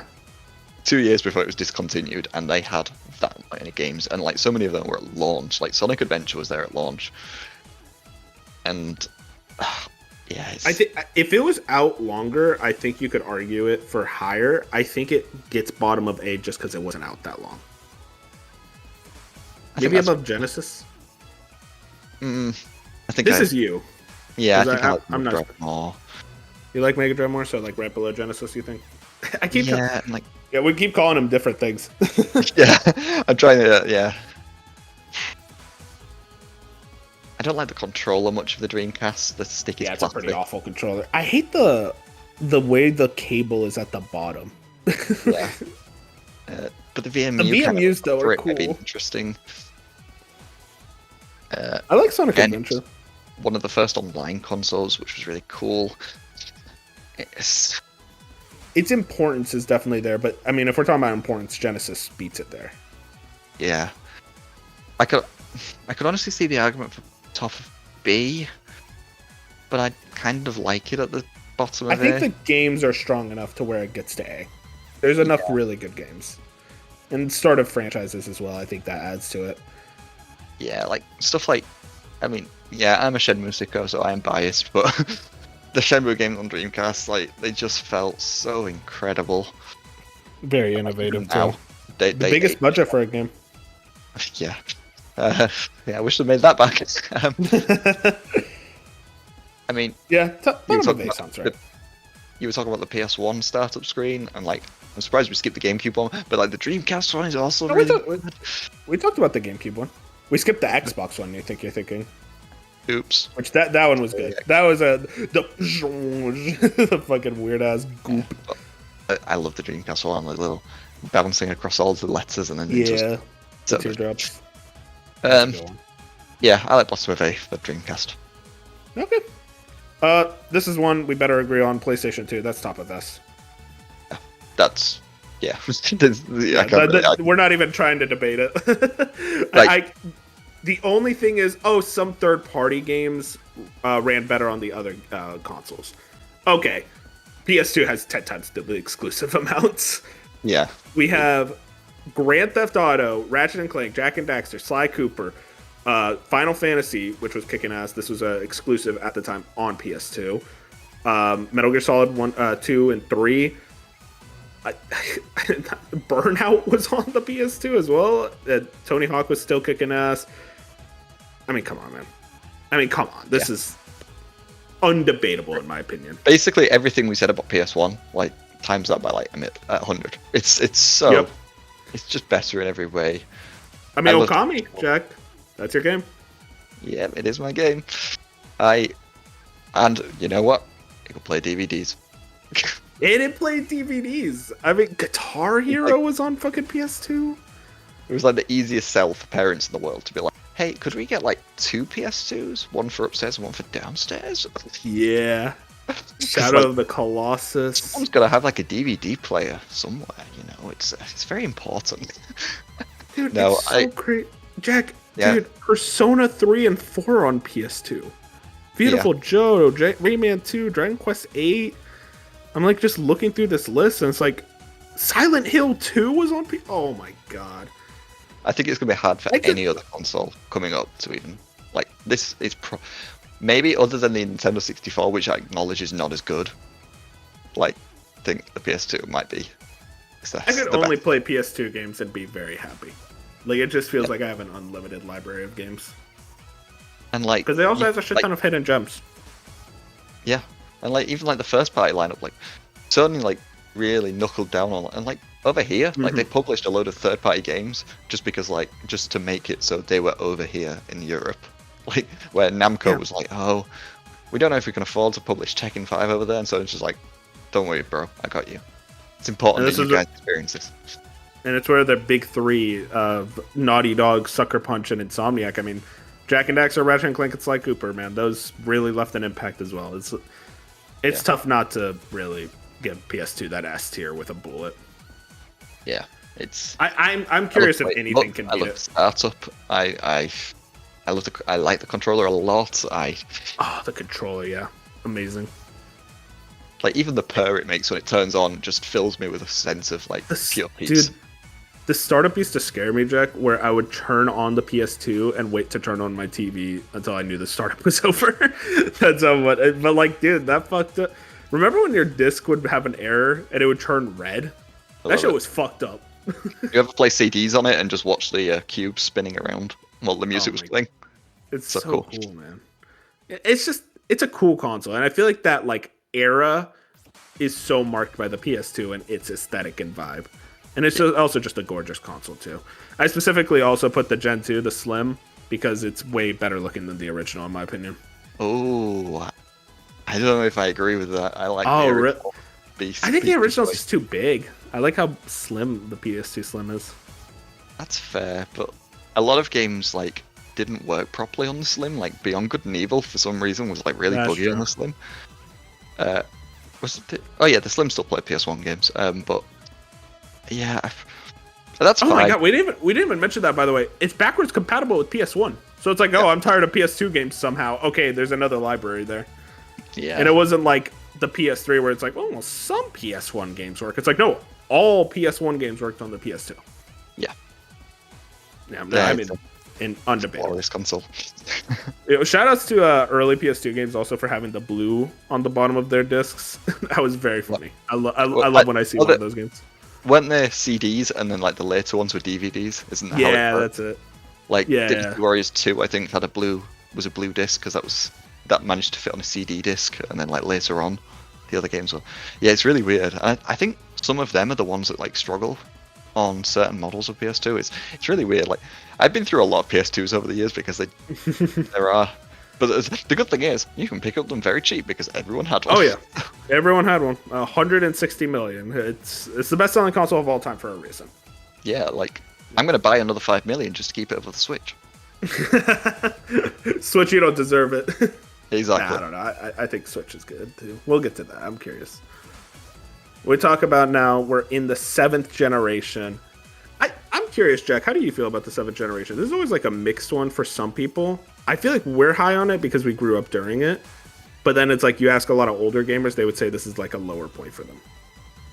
Yeah, it's a weird one. Like, I almost view it as like the beginning of things getting worse. Like, online gaming was an amazing thing at the time, but then like the constant reliance on multiplayer, it was the progenitor of a lot of the issues of the industry. I mean, selling online to people and charging for it, like the microtransactions started here, digital games started here, which of course for most people would be a positive. For me, I wish it never happened. I mean, digital games also created the idea of indies, though. Yeah, that's something you gotta definitely shout it out. I like it a lot. I like all 3 consoles that released during this time. So I think it's really interesting to compare them here. Okay, well, I mean, let's start with the big one, the Xbox 360. I'm gonna do the black one because that's by far the best looking in my opinion. The Gen 2S, the one that worked. Yeah, that's a big one. Yeah, maybe that's important. I mean, we should probably clarify. So, the idea of the 360, I know you love the 360 a lot. I didn't play on it too much, but I do respect it. We do have to shout out the fact that half the time it didn't work. Yeah, that launch model, you can tell that was rushed out. Like, yep, they wanted to beat the PS3. And, I mean, they did, and they became the de facto place for third-party games.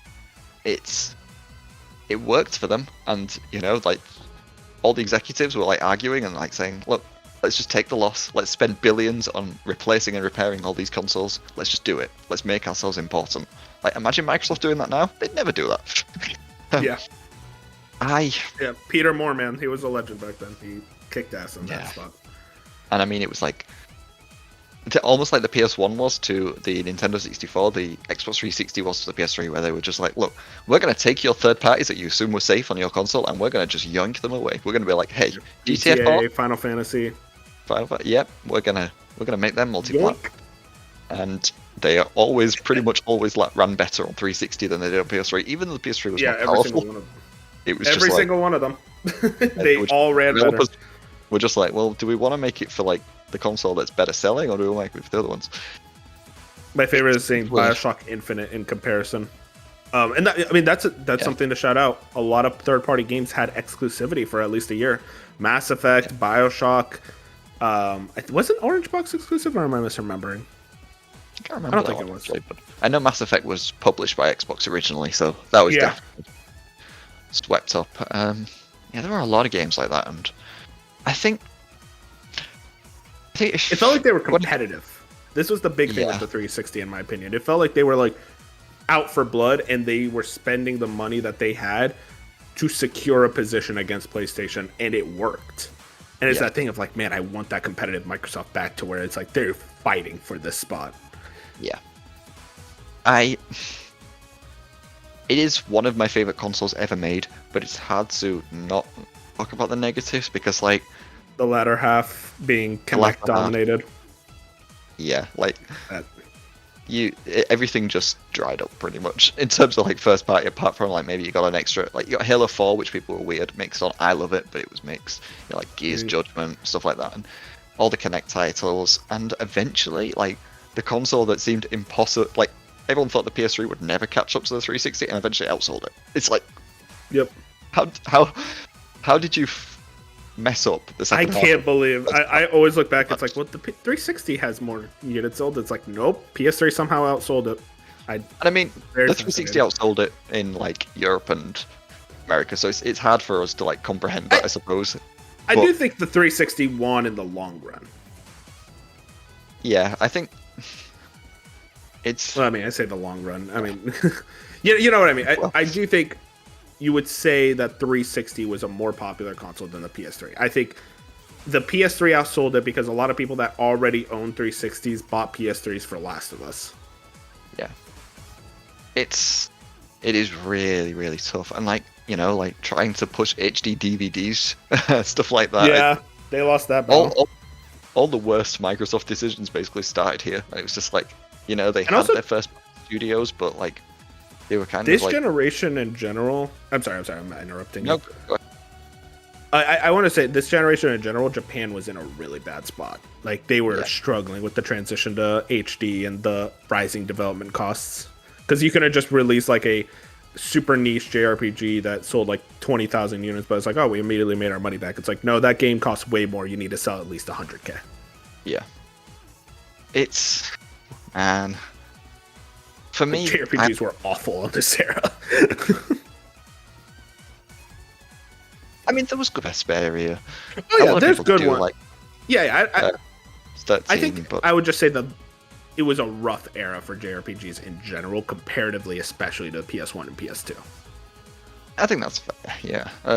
But Western RPGs on Xbox 360. I mean, you had a there's some good ones. Bethesda, BioWare. This was the era for Western RPGs for sure. I definitely... it's tough. I think 360, by far and away, it's the best place for the third parties in this generation, no doubt about that. Call of Duty was at its peak on this system, and like this Call of Duty was basically an Xbox game that you could just play on PS3 if you wanted to. Yeah. I mean, all third-party games are better. The first console version of Minecraft was on 360. Xbox Live Arcade. Super Meat Boy, Braid. I think I've said enough negatives that if you want to put it in A, we can. But this has to be S to me. I would put it in S. Yeah, awesome. We'll keep it in S. Yeah, no, it has to be S. I think... Do you think it's better than the PlayStation? I'm fine with putting it above PlayStation if this is what you're worried about. I'm completely fine with it. That is a really, really tough... I think the PS1's more consistent than the 360. Yeah. But if you ask me which one I'd rather play games on, it would always be the 3. I mean, the controller. The 360 controller was like... Yeah, that's the control. Yeah, the controller, I think it has to be. Controllers have just never got better. It's just... they peaked. I mean, every controller just copies that design. And, like, I'm someone who prefers, like, the dual stick of a PlayStation, but, like, even I can admit, it's like, the 360 controller is immaculate. Yeah. That's hard to argue against. And like, shout out 360, once you got to the Model 2, which we have here, it was fantastic. Like that, and like, but at the same time, it's like, oh, you had the Blades lineup at first. It was like that was amazing, and then they decided, oh, we need more ads, and it's just like, yeah, the ads. I really dislike the ads. That this was the progenitor of ads. Yeah, it's just like, how did we ever like let them get away with that? Like, But also Netflix watch paid for parties it. on 360. Yeah, This was the thing for Oh. streaming services. it's a tough one. It's tough. It's so. This generation is so weird because I feel like the worst parts of the gaming industry sprouted out, but also some of the best parts. It's like an impossible generation to debate. I don't know, man.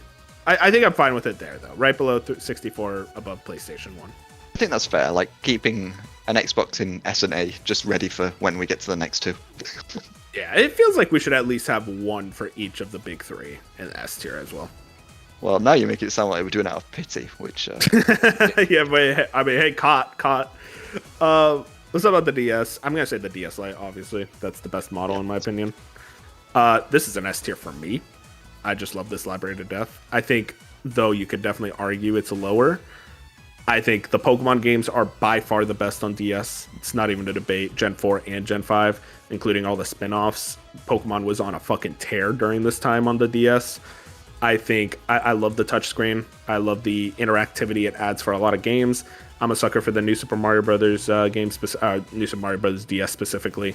I wasn't the biggest fan of the Zelda games, I'll fully admit that, but also I think there's a lot of cool, weird one-off games on DS, and I think that's what really gives the DS like that shine for me, is that there's just this like giant collection of weird games, licensed games, spin-off games, and like a lot of them are ass. There's a lot of shovelware on DS, but I think there's so many hidden gems and so many cool JRPGs, and like Atlas was really making a bunch of random crap that like is so fun to look back on.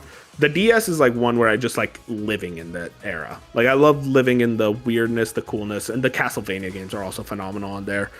To me, it's S tier. I'm curious how you feel, Jack. yeah. I think this is S for me as well. Basically, Okay, cool, everything cool. we said about the Game Boy Advance, I think the DS continues and does better. You know, the touchscreen was interesting. A lot of games used it well. I love the Zelda games, but I understand that they're sort of seen as Oh the yeah, I don't lower hate part on them. of the series. I just haven't played enough of them, but I know you love them. Yeah, and like I said in the PS1 section, like I used to not like the aesthetic of DS games, but now I kind of love it. Like the low polygon but heavily textured look. I don't know. I love that look now. Nintendo's got its start on DS. We gotta shout that out. Yep. Mario Kart, Man. DS, Yeah. Animal Crossing one of the Wild best. World, GTA Chinatown Wars, Phoenix Wright Ace Attorney. That's the first time we got it in the US. God damn, I love this thing. I think for me, like the only thing that I never liked about any of the DS models was they never felt premium enough. The DS Lite, Yeah, that's fair. fragile. The original DS was a beefy boy and didn't feel the ball. The DSi had better. I like the buttons on the DSi more because when I understand people like squishy buttons more, but when I'm on a handheld, I like clicky. So Yeah, it's same. my preference. But the shoulder buttons on the DSi, they can wear down pretty fast. The DSi XL, I confess I've never played on one, so maybe that's the one that I need. It's actually really nice. It's huge, Yeah. but like it feels really good to use. But like when the PSP was right across the road from it, and that one felt like a premium device, it just made the DS Lite feel a bit lesser. But But that backwards so compatible on the DS Lite though. That's yeah, another thing. only with Game Boy Advance though, not with Game Boy. But I That's still true. think- That's true. Yeah, man, where do we put this one? Remember when they said, this is such a random thing. Remember when they said it's like we're gonna have three pillars of Nintendo: the GameCube, the DS, and the Game Boy Advance. It's like you gave the DS Game Boy Advance backwards compatibility. It's pretty clear you want to replace it. Yeah, it's that was an interesting moment. I think all the things you said would put it below PlayStation. Would you put it above PlayStation? I'm fine with either. I'd put it Is it- above personally, but if you want to keep it below, I'm definitely okay with that. I mean, for me, I think I would put it above PlayStation. I was wondering because you did say a lot of negatives that I do think add Yeah. to it in the long run. But it's still really Man, good. the games are Like, so good. you know what? Where I'm going thinking with this is like we argued putting PS1 in A tier. I can't. Yeah. DS. It's like no, this that's a good console. point. Yeah, DS is definitely okay. Like even like the third party support, like you had Grand Theft Auto Chinatown Wars, you had like the Final Fantasy remakes, you had The World Ends With You. Dragon Quest. Like, it's funny, like you were saying, like JRPGs in this era were like Ace Attorney. kind of like not great, but all the JRPGs on handhelds were like still going. Oh yeah, I mean strong. that's a big thing. Console JRPGs were rough, and then you get to the DS and PSP, and they were cooking on there. Yeah, so yeah, It's like just- you have yeah, Chrono it's a Trigger, really which is weird arguably the generation. definitive version. Yeah, I think S tier is right for it, and I think just above PS1 is probably fair. Yeah, below 360, I'm fine with that. I think it's a. You know what? If the first party lineup on DS was a bit better, because I think That's the third my party thing. kind of carried. Like I we'll think- get to the 3DS, but I think the 3DS had a better first party. For sure. But I think as a whole, the DS is just I'd put it slightly below 360. I think, but Yeah, I think I'm with you there. Moving into what's next? The Wii. I am so Oh, yeah. curious about your opinion on the Wii. I love this thing so dearly, but I understand its flaws. I love the Wii.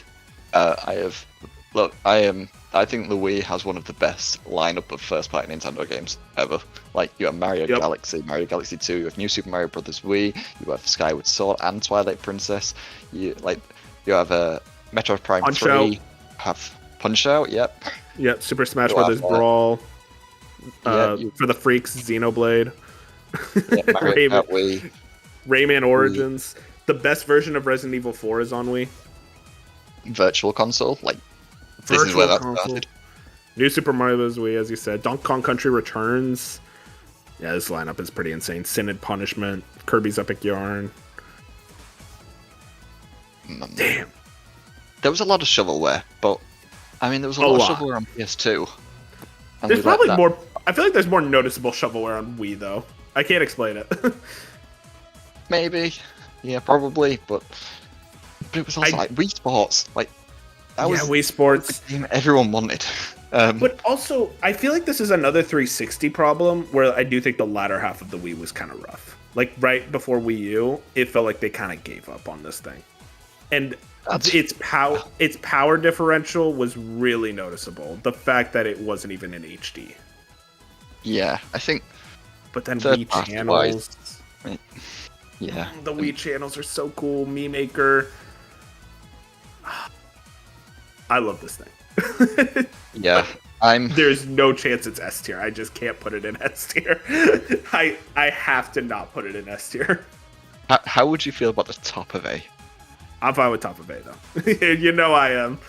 Top of A, yeah. Right above GBA SP. What? Yeah. God, and, dude, there's something wrong about seeing Wii above GameCube. look, man, I'd rather play the Wii than the GameCube any day. The Wii has a way better first-party lineup, in my opinion. I think the Wii has better Mario games. I mean, two Oh, Galaxies that- is pretty insane.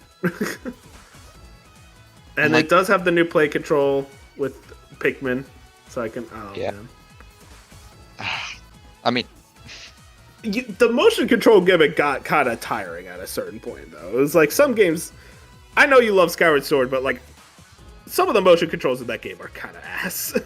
I've come around on that Twisted- even more. Like I was always pro emotional controls, but even like nowadays, it's like Zelda is a puzzle franchise, not a combat franchise. And when you make your combat more of a puzzle, I don't know, that sounds pretty cool to me. No, the combat, that's the thing, Jack. I thought the combat for the Skyward Sword was awesome. I hated turning puzzle keys around and shit. Like, that was the problem I always had with Skyward Sword's motion controls. That's fair. I quite like them, but that's okay. No, that's fair. That's fair. I get it. Yeah, like you say, like the second half did, but even then, you have like Xenoblade and Skyward Sword, so it's a tough one. It is so hard because it's like I'm trying to remove some of my love for it. I feel like we should at least put GBA SP above it. Can we keep it above think I'd- GameCube? Would that be upsetting you? I'm fine with it above the GameCube. I'm fine with that. I mean, look, if I'm being completely honest to myself, this would be S tier for me. So this No, is, we're already fighting against it. I can't put it in S tier just because it's 480p. Like, it's like the fact that it was 480p for that long, it's dirty. Yeah. No, that's totally fair. I'm So gonna put let's- GBASP above it. I think That's GBASP is more consistent. That's fine. I'm sorry, Jack. You know, I got it. No. This is At a this is certain point. good. Look, we haven't argued about any of these yet, so this is going great. Here's the thing. I feel like we're gonna release this, and people are like, "Brother, GameCube below Wii and N64." Like, Engagement. Like, we're the weirdos, man. We like that Look, shit. We need our social media manager to actually remember to post this, so we can get some like evil anti-comments telling us why True. the CDI actually deserves to be above the Game & Watch. What was that about the PlayStation 3? This is a fun one. Gizmondo is on here. Oh, do you want to skip to that right now? Yeah, we gotta talk about the Gizmondo. I mean, that's a. Okay, I have no experience with it, but I Yeah, me love neither. Okay. it's related to the Mafia. I feel like the fact that it's related to the Mafia put it at the bottom of F, because it's like, how the hell did you get the Mafia involved with a video game console? Can we just put it at the top of S tier for no reason? Yeah, just with no explanation. I can't do that. You know what? I We'll mean- put it above the Virtual Boy, just so people go, what the fuck is the Gizmondo doing there? Okay, now you're upset at me because I like the engagement. Okay, I'll put it bottom of F tier. But would you rather Because Gizmondo has... or a Gamecom? I think I'd rather a Gizmondo, because I think the story is funnier. Yeah. The Gamecom is just a bad console. The Gizmondo is related to the Swedish Mafia. Like, that's 10 times funnier. Man, would I Let's rather get back- be below... Look, we gotta keep it below CDI, but do we put it above 5200? Let's get really in the weeds about the Gizmondo. Let's spend an hour on this. The Gizmondo. I didn't realize it was on here. It was like seeing an old friend. I thought it would have been earlier because I think it's. You know Close. what? I'd much rather think about how the Swedish Mafia was involved with the Gizmondo than play a 5200 game. Me too. And I think CDI beats Gizmondo because of the Hotel Mario and the Zelda CDI game cutscenes. So Memes that's carry how the CDI. that's how in the deep weeds we're getting. All right, let's bring up the PlayStation 3. This is the most. This is so funny, Jack, because it's actually the opposite problem from the Wii at 360, where this is more second half loaded. Absolutely. The Slim is by far the best, not the George Foreman version. Yeah, Here's I the like thing. the Slim. The Even though way you you are drop about. but Sorry, what were you saying? no, I was just saying, dropping PS2 back compat is a pity, but I'd rather take a reliable console than Yes, backwards exactly. compatible. Here's the thing, Jack. This is my Wii. Or like the way you are about the Wii is me with the PS3. I love this thing so dearly. I'm passionate about its library. I think it is so high quality in so many ways. I love the cross-media bar. I love it's the start of trophies. Uncharted is my favorite video game franchise. It started here. MGS4, Last of Us, the infamous games, Resistance. There's so many cool, awesome franchises on this thing. The PS3 is kind of a piece of shit. It ran third-party games worse. Its controller was garbage at first, and then it got less garbage, but it was still not that good. It required updates for almost every third-party game. It was very sluggish. But having said that, I love it so fucking much. I love its library so much. I feel like everyone who owned a PS3, there was almost like a shared feeling of like underdogism, if that makes sense, where it was just like, oh yeah, you guys enjoy your PS3, I'll be playing Folklore, okay? Like we all felt like underdogs for choosing the PS3. And it was the start of so many of like PlayStation's, the way PlayStation would become, of like a lot of the Uncharted, The Last of Us is, I mean, the Ratchet games are really good on here too. And there's so many amazing collections. It's an A tier. I wouldn't argue S tier. I'm curious how you feel about the PS3. I like the PS3 a lot. I prefer the Wii and the 360, but I think the PS3 does have an incredible first-party lineup, especially like you say towards the end of the generation. But even like past most There's of the way some cool through, stuff like in the beginning. yeah, like Puppeteer. I can't remember when that came out. Actually. Uncharted 1. Uncharted Puppeteer's was- near the end. It was like the last year. My Yeah. bad. But even in the last year, like they released stuff like Little Big Planet as cross-gen, Little Big Planet, all 3 of the Little Big Planets. They released like Gran Turismo 6 like after the PS4 came out, which is just funny to me. They had a lot of weird. This is like the weird Sony that I love with stuff like PlayStation All Stars, where they were willing to experiment. Like that's the Sony I fell in love with, is the fact that they were willing to do these big boy games like Uncharted, like Infamous, but also it's like, here's Starhawk, here's PlayStation All Stars. We're just gonna like try weird things because we have the money and the ability to, and we have the desire to. Yeah, and it's like, I mean, you would never see Sony like this now. Like, no matter how much pressure they felt from another competitor, not that they would ever feel that anymore, they would never pivot halfway through a generation this hard and this well. And completely turn things around. Like, I don't think Sony could do that now. And I love that 100%. They did it. Like, you know, like slashing the price of the console so much, having this absolutely banger first party lineup coming out, having free online, like when everyone, like the other console was charging for it. That's crazy. I mean, was it good online? Did it get hacked? No, not at all. No. It was horrible, but like also it was free, so it's hard to complain that much. And Uncharted multiplayer was god tier. I will always fight that. Yeah, this is a special console. I'm curious where you want to put it in this tier. The way it sounds like it's below Wii, above GameCube. I mean, I'm fine with that. I thought that would upset you more. I mean, listen, if it was me, like it's top of S tier, but I can't do that. It would probably be like bottom, or probably like top of A tier. I would put it above Wii and GBA, but I think objectively speaking and everything you outlined as well, it would go below Wii. Yeah, because I do think Wii probably, you would argue, has like more timeless games. Yeah, I think, but even then, like stuff like Last of Us and the Uncharted and the Infamous and the Persistences and Metal Gear Solid 4 and oh my god, Metal Gear Solid 4. Big Planet. I already listen. You're gonna try to make me fight for it, so like let's just continue on before I fight. I knew this was gonna be the most interesting one because it's like, look, I do like the Mega Drive and the Dreamcast more than the PS3, but I think the PS3 does have a sauce, and it does have. It has so much sauce. You know, the PS3 controller just being a PS2 controller again, that was a bit like fine, whatever. It's also a worse controller. Like the triggers are way worse. Where it was going to be like the boomerang, and it's just like, look, part of me is glad that we didn't get the boomerang, and the other part of me is just like, bro, I kind of want the boomerang. But if we're talking about console startups, bro, the fucking symphony every time you turned on the PlayStation 3, oh man.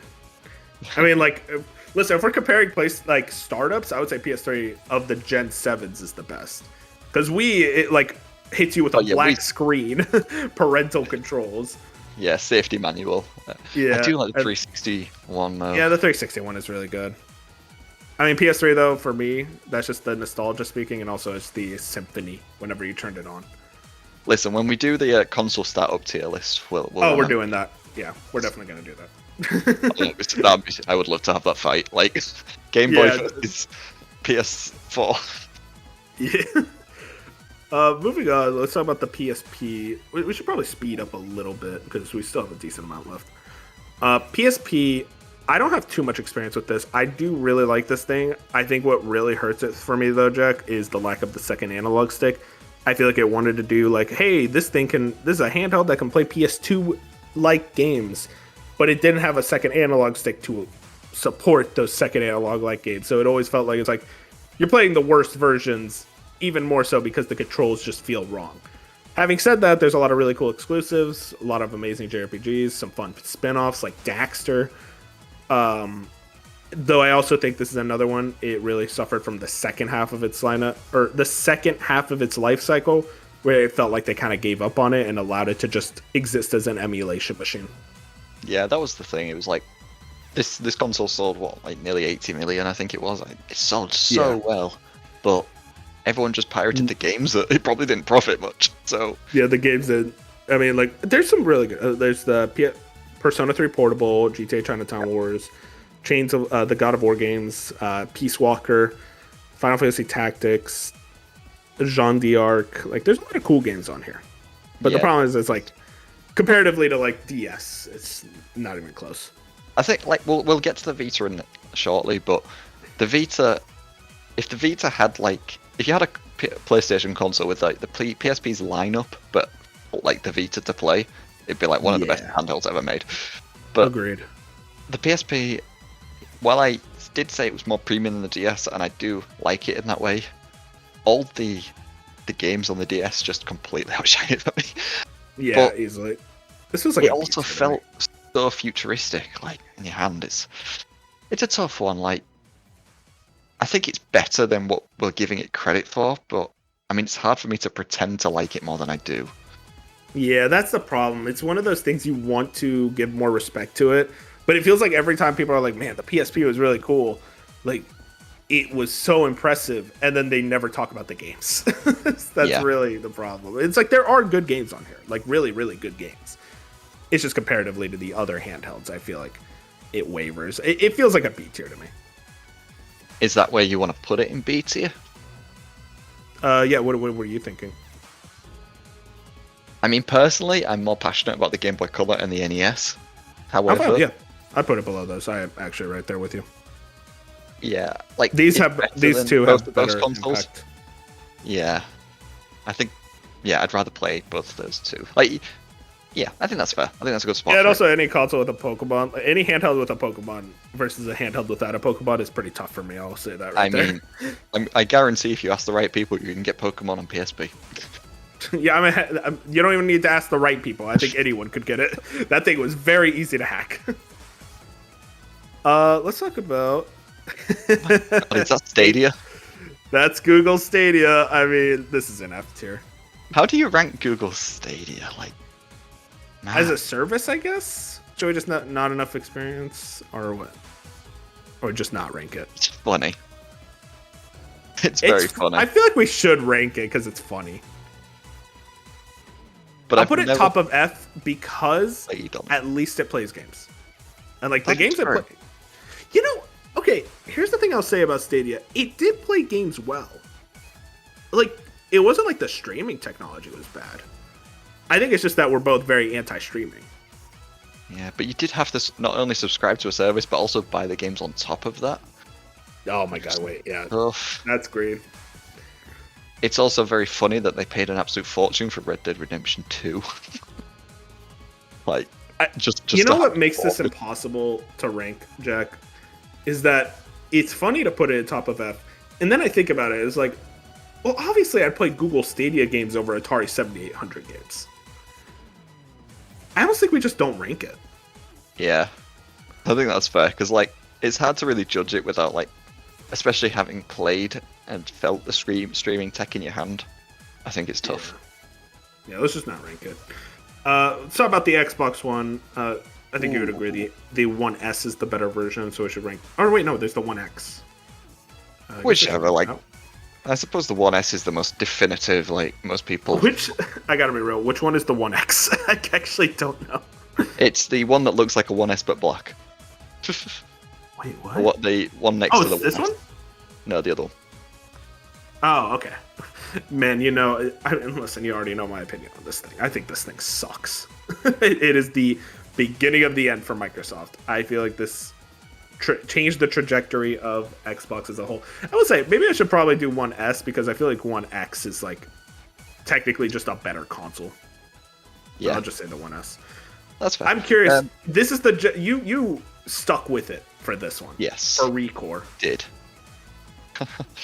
I mean, for me, it was mostly just a continuation thing. Like, I was on 360, I was already paying for Xbox Live. I didn't want to have to play. I wanted to continue playing 360 games, but I didn't want to like pay for two services. So I was like, right, I'll just buy an Xbox One. I got it just after the price decrease where they got rid of Kinect, so I can't really speak to the Kinect experience and the Xbox play. Xbox on. Yeah, I can't really speak to that experience, but TV. I mean, I like. It is tough because, like you say, it is beginning of the end. But you could also argue like the latter half. The latter half of the 360 was also the beginning of the end. That's true. So, it was really just continuing off of what they'd already really started. It was just an even more aggressive because you had to basically commit to this insane way of going.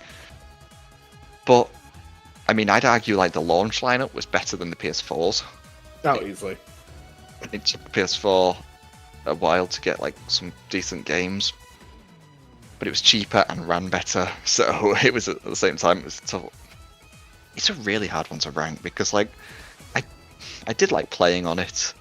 When they added backwards compatibility, that was awesome, but it kind of took too long. I think if it had like backwards compatibility from the start, I think it would have been a no-brainer for a lot of people because people already had 360s. I like the controller a lot. It's just an evolution of 360. I don't like it as much, but I still really like it. It's a tough one, man.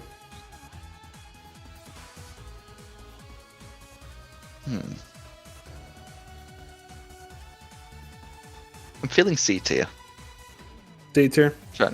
Maybe I'd say top of C tier. How about that? You know what? Yeah. I might even say bottom of B, because I do think it's better than a lot of the stuff in C. And it's like, it's a tough one. If we're talking about the actual hardware, like, it is a good system. Kinda. Not really. But at launch it wasn't. It was a slow piece of rubbish. Yeah, that's Took tough. until the S until it was like actually able to play like. And the way they would hype up exclusives for this thing was always so sad. They hyped up Crackdown 3 for years and Recore, and they were like, guys, we have exclusives too. When they We're playing Uncharted 4 exclusive, like Rise of the Tomb Raider, everyone threw a tantrum about it. So it's just like, yeah. even when they tried to compete, everyone was just against them. So I was playing Uncharted 4 and you guys were playing Recore. It was tough, man. It was everyone playing Overwatch for me. Everyone in my everyone I knew was playing Overwatch on PS4, and this was the era before cross-platform games, and it was just like, that's tough. Yeah, I guess I remember I had a lot of Overwatch friends on PC, and it's like, damn, I cannot play with y'all. Yeah. So I just never got into the Overwatch craze just because I was on the wrong platform. So I do feel a bit bitter about that. Do you think a lot of Xbox One's woes could have been solved if it was cross-platform play? Because people would argue it has better online than PlayStation.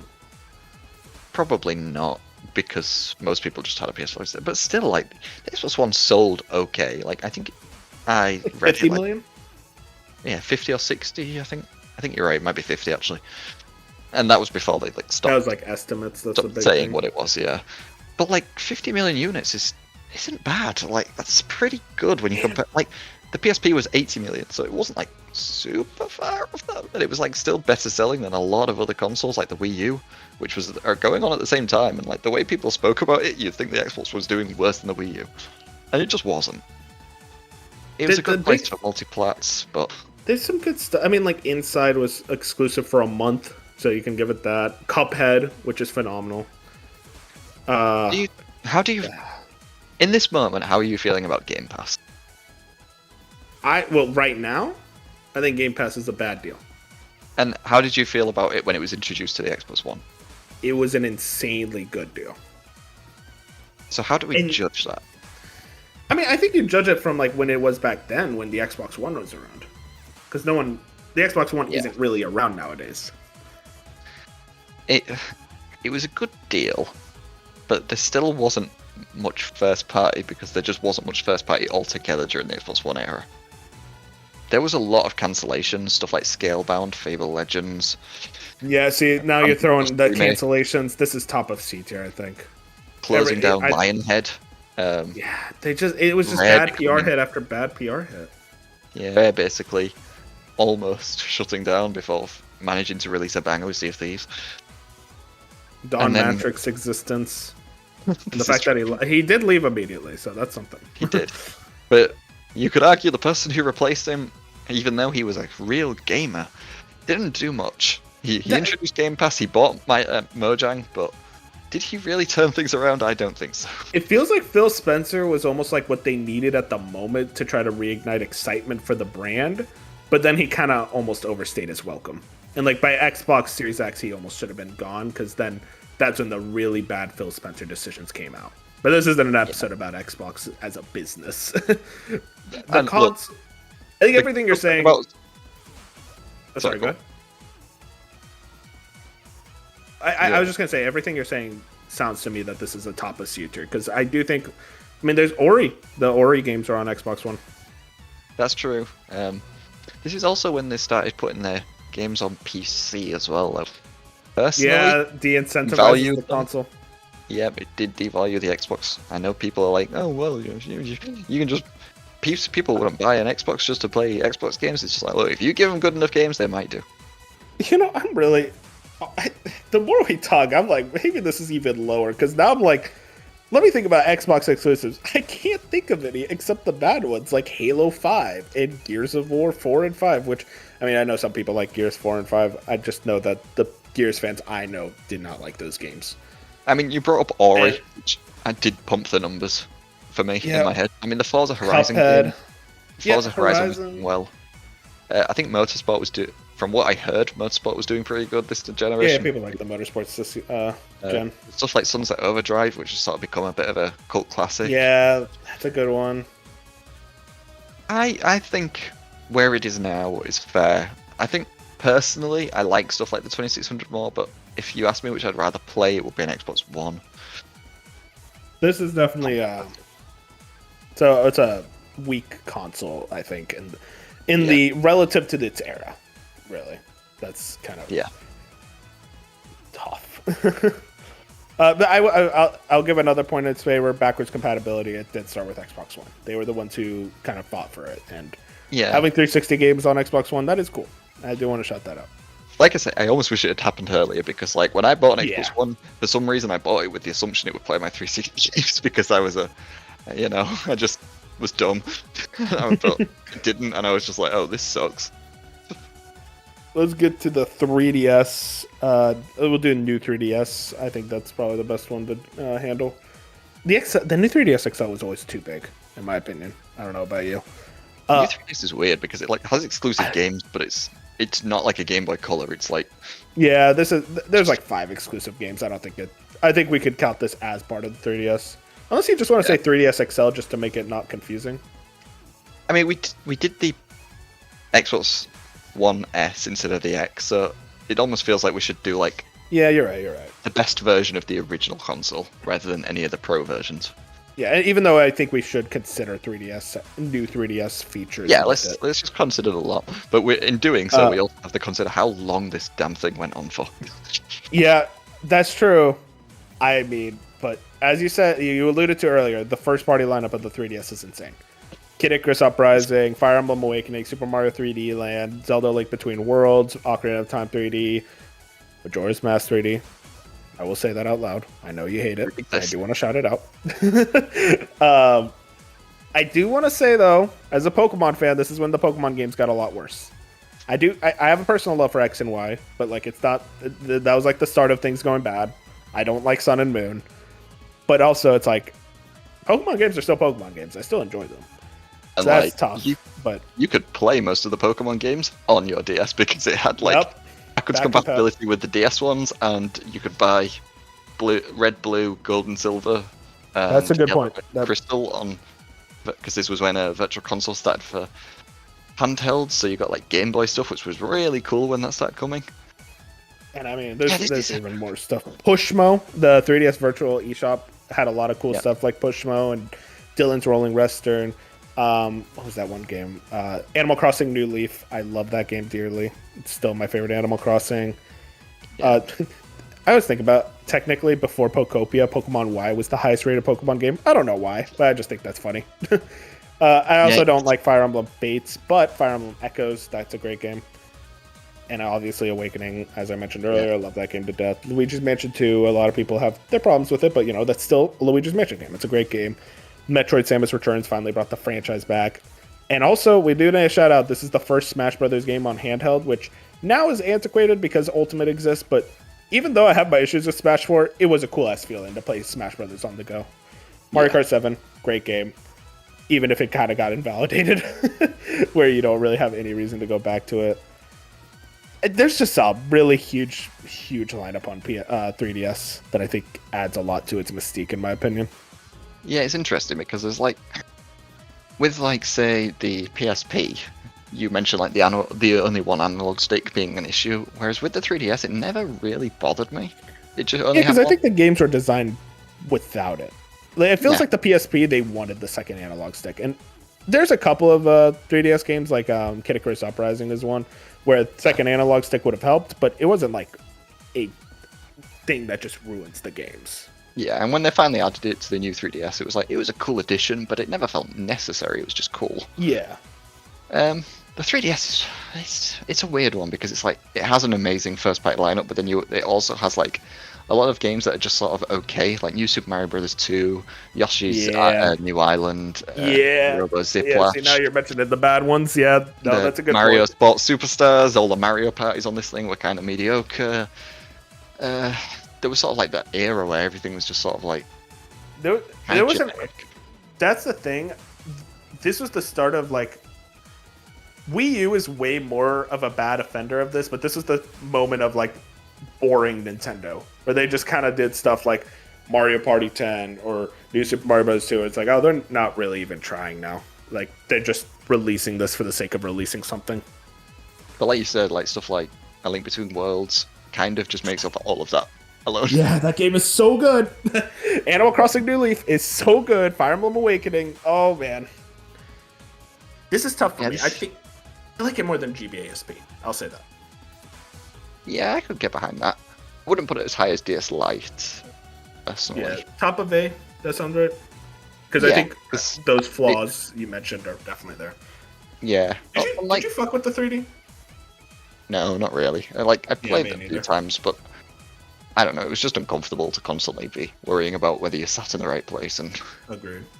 it was It just was like, nice for certain games like 3D Land. yeah. But even then, I only really turned it on for like the occasional puzzle. Exactly. It's weird because, like I say, like eShop is so good. yeah, That was like when Virtual Console became a thing on handheld. So like playing NES games on the go was a thing, and that worked way more than playing them on the big screen, in my opinion. Like it just made more sense. And then of course like Game Boy games finally being re-released. yeah. It's weird that like they never added the Virtual Console to like DSi store. It was just like I always forget there was even a DSi store. But Yeah, DSi Store, that was a blip on the radar. hey, you could download Flipnote Studio, and that made it all worth it. True. Yeah, I think top of A is right. I think you could make the argument for S, but I think there's just enough things holding it back. I would argue S if there were better Pokemon games. That's how I feel. I think that's fair, yeah. But yeah, 3DS, I think we're pretty high on it, though. I do love that thing. I grew up on that thing. I love the 3DS. All right, here's a big one. Yeah. Okay. It feels wrong to do Switch before Wii U, so let's do Wii U first. It does actually, yeah. Here we go, the Wii U. I am so curious how you feel. I'll say this, Jack. I think it's better than the Xbox One. And that's a controversial take, I think. No, you're right. It has more good games. Having said that, this is truly Nintendo at their lowest when it comes to like main console wise. But also having said that, Nintendo makes good games, Jack. There are Yeah, they really do. good games on the Wii U, despite how kind of dog shit this thing is. I hate the hardware. I think it is awful. I think it is lame that it's just they basically just did the Wii thing again with its like home menu style. But also, I do kind of fuck with Mario Kart 8 really heavy. 3D World is really, really good. Yeah. Like, there's a lot of good parts about the Wii U, despite how it kind of sucks. And I know you said you hate the hardware, but gamepad is so comfy. The gamepad is comfy, but also I'm like I would rather just hold a controller. Like even despite its comfortable nature, I do agree with you there. Is that just because you're biased because yours is broken? Okay, that was low blow. But also it's like, yeah, kinda. The battery life was abysmal on it. Like DualSense level bads. So it's That's a big thing. It felt like the gamepad walked so that it's more like the gamepad crawled so that the Switch could run. Because like the idea of the gamepad was cool, but like it really was like at its best with the Switch, where it's like the portable nature of those games. the Wii U means a lot to me because it is where I played a lot of Zelda games for the first time, because you could basically play them all almost between pretty Wii U much. and 3DS.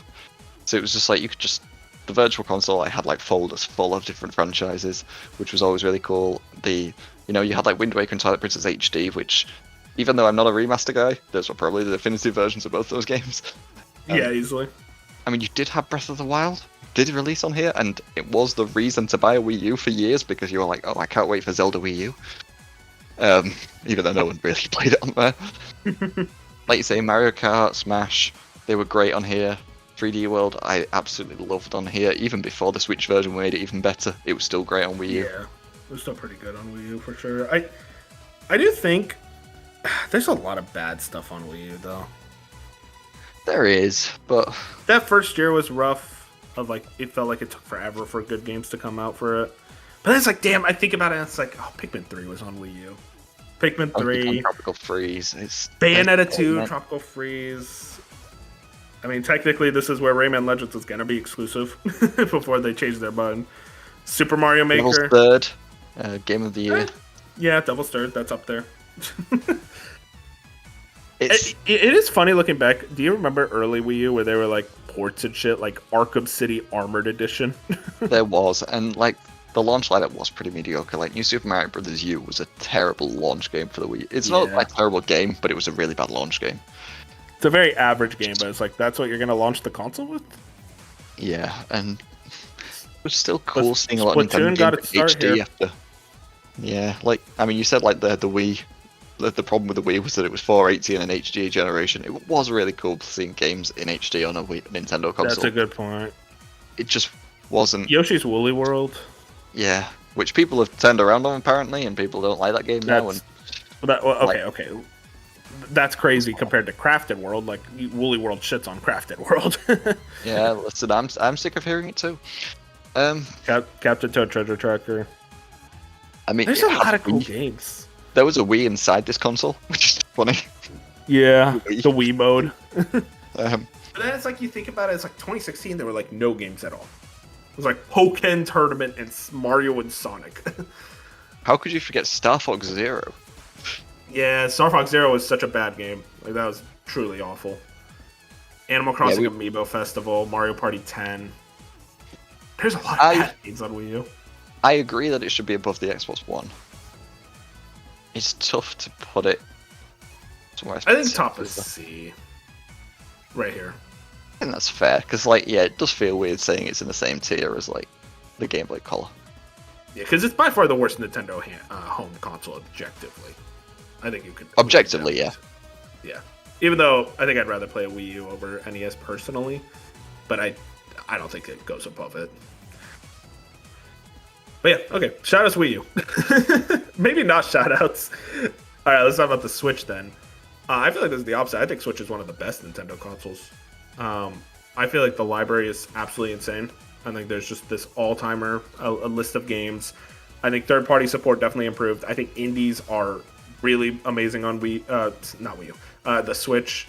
I think the actual console was so innovative at the time. I think the biggest problem with the Switch is that it outlived its usefulness to the point where, like, by the 2020s, like 2021, we were kind of tired of it and we wanted either a Switch Pro or a Switch 2. And it felt like by the time we got Switch 2, we almost soured on the Switch. I'm curious how you feel. I've pivoted a lot on the Switch over the years. Like, I started being like, oh, this is cool, but I don't love it. And then I sort of like soured on it and was just like, yeah, what's the point? Like, it's just, the hardware's abysmal. I don't like using it. The Joy-Cons are awful. I didn't like the screen for years. And then, like, it is so hard to argue against the lineup of games that released on this thing. Like, Breath of the Wild, Tears of the Kingdom, Super Mario Odyssey, it's Xenoblades, both 2 and 3, and the remaster of 1 and X. It's Hades first came out on Switch. Yep, like you say, Smash. Like, and then there's like, look, there's the thing for us sickos. The Switch is probably the best console to collect for. Like, it just is. It's like the indie games, whenever they get a physical on Switch, it's just like, hell yes, that's where I want it. So the fun. Switch is. There's the Xenoblade games for the sickos. Yeah, 3D World plus Bowser's Houses and Fury. Engage. Three Houses. I love that game. Then they brought back. They had like that era of Mario RPGs coming back with a Thousand Year Door, Mario RPG remake, Brothership, Mansion 3, Mario Maker 2, the weird Link's stuff, Awakening like, remake. there was like the Zeldas no one talks about, like Echoes of Wisdom and Cadence of Hyrule. Yeah, I mean those deserve shoutouts. Mario Tennis Aces. I will say that's one thing about the Switch. This is where the Mario Sports games got really bad. Though I think you could say that started with the Wii U. When you look at years like 2017 and 2023 for the Switch, it's just like, oh my word, what was going on here? How is Nintendo this good? And you had like other years where it's just like, I don't know, like 2018 was just ports for almost the whole year until you eventually got Smash.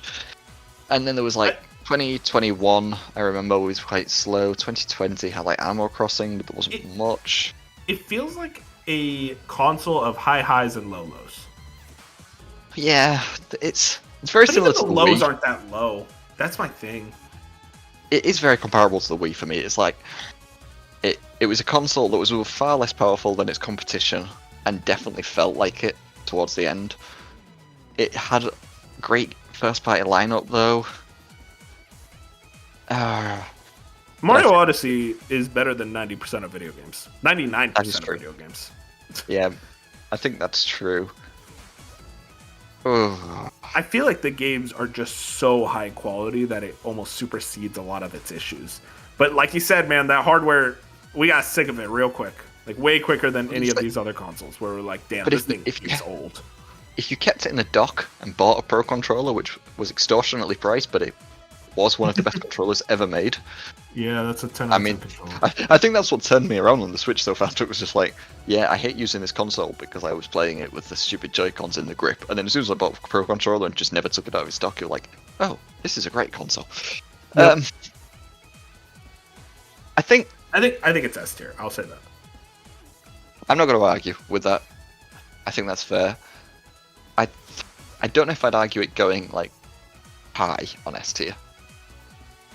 Above not- PlayStation, because I don't think we argued about it the same way we did about PlayStation. Is it above the DS? What do you think? I'm more I'd say passionate so. about the DS, but I think objectively it's better than the DS. I mean, Breath of the Wild, Tears of the Kingdom, Mario Odyssey. I feel like those three alone. Yeah. It's just tough. And Smash, oh my god, yeah. Okay, 360 is a tough one. For you, I'm like- fine with putting it below 360. I love it. Sonic. You know what? It's got better first party lineup. And I'm gonna there say was- something, Jack. The more I look at it, the more the Nintendo 64 is looking kind of funny. I love it. You know I love it. Maybe we should at least put 360 above it. 64.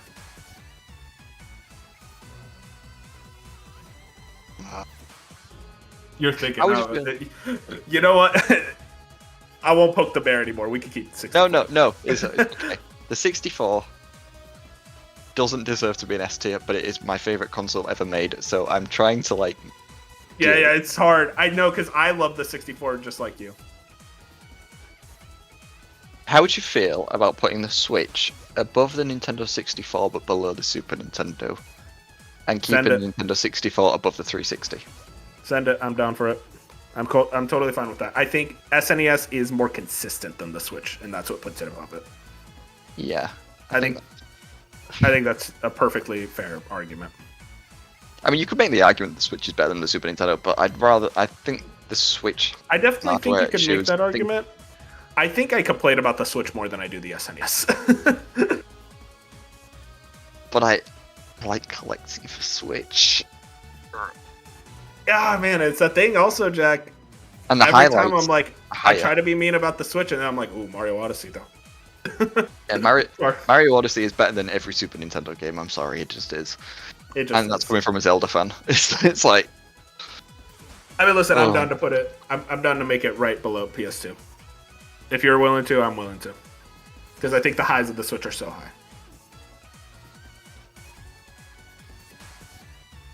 I almost don't like it getting that far ahead of the Nintendo 64. It makes me uncomfortable. We can put 64 above a Super Nintendo. You want to do that? What if we put Nintendo 64 above PS2? See that? I don't know. How about we leave it there for now, and we can. Okay. We We can tweak at the end. We still have like have PS4. Like we have a good amount of stuff left. Oh my god, yeah. Let's speed it up. The Ouya. More like, ooh yeah, can't wait to talk about the ooh yeah. Alright, I'll say what we're all I've never thinking. played it. I'll say what we're all thinking. No, just put it in not enough experience. I love watching people just holding the controller and it just breaks in their hands. It's like, Yeah, I can't believe they released that controller and said, "Yeah, this is good." I respect the vision of the Ouya. I don't. Yeah, it was the Ouya. Neo Geo X, I don't think we have either experience on that one. I think we shouldn't include like the retro consoles. Yeah, that's Like, a the tough Neo one. Geo X, the Evercades, the Game & Watch Repros. Yeah, they're because cool, that's like a whole different but they're thing. yeah. It's almost like if you wanted to rank the mini consoles, it feels weird. Let's talk about the PlayStation 4. This is a tough one. Yeah, this is one of the. Yeah. I think it has a 10 out of 10 like vibe to it. I love the themes for PlayStation 4. It adds so much to this console. I know that's a weird thing to start with, but I'm just comparing it to PS5, and it's like I'd rather be in the PS4 menu than the PS5 menu. That's just what I'll start with. I think I have a lot of nostalgia for the PS4. It's where I spent hundreds and thousands of hours of my gaming time in the teenage years.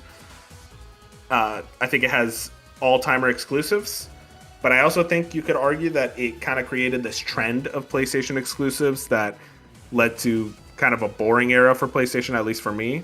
But that's PS5's problem, it's not PS4's. So it's tough to argue when I love God of War, I love Uncharted 4, Last of Us 2 is amazing. I love, I even like Days Gone, even Horizon as well.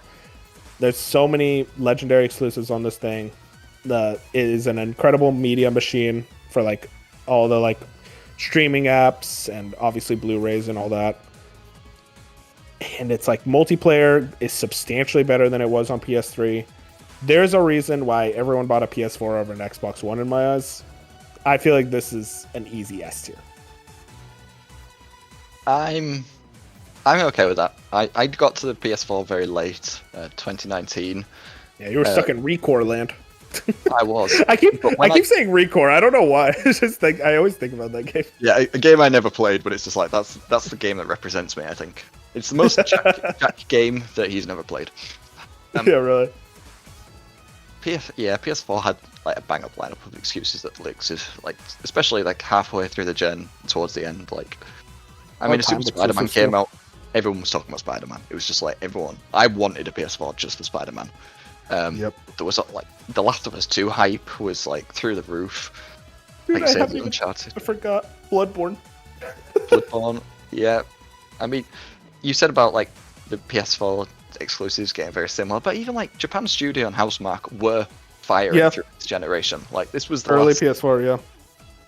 Yeah, like they were there. Like Gravity Rush 2 and stuff like that were they were definitely pumping stuff out. Knack. It was hard to notice at the time, but you notice it a lot more now because you miss them. Yeah, exactly. And like also there's just like the cool games that you love thinking about on PS4, like Knack or Order 1886, or stuff like Second Son, which I really like that game still, despite its issues. There's like different eras of the PS4 where I feel like you could split it to first half and second half, but unlike other consoles, I think PS4 both halves are good. I think they're both very high quality. Even if the first half there wasn't that many games, I think there was still a vibe and aesthetic to the PS4 and just like a strength of just the console itself that gave people the desire to just be on that thing. Even if they weren't playing like the newest, hottest exclusives, they just liked being on the PS4. And I feel like Xbox One was just lagging behind in that way. And like the hardware, I think the PS4 itself, like the base model, is one of the best looking consoles, especially the white one. Gorgeous. It's a stunning console. The controller, I think, gets far too much like disrespect. I think. I love the DualShock controller. 4 is very comfy. Like, people say it's too similar to the ones that came before, and it's just like, look, it has. If it ain't broke, don't fix it. I'm so tired of that argument. Yeah. But it's like, look, the PS3 controller to the PS4 controller is a hell of a jump.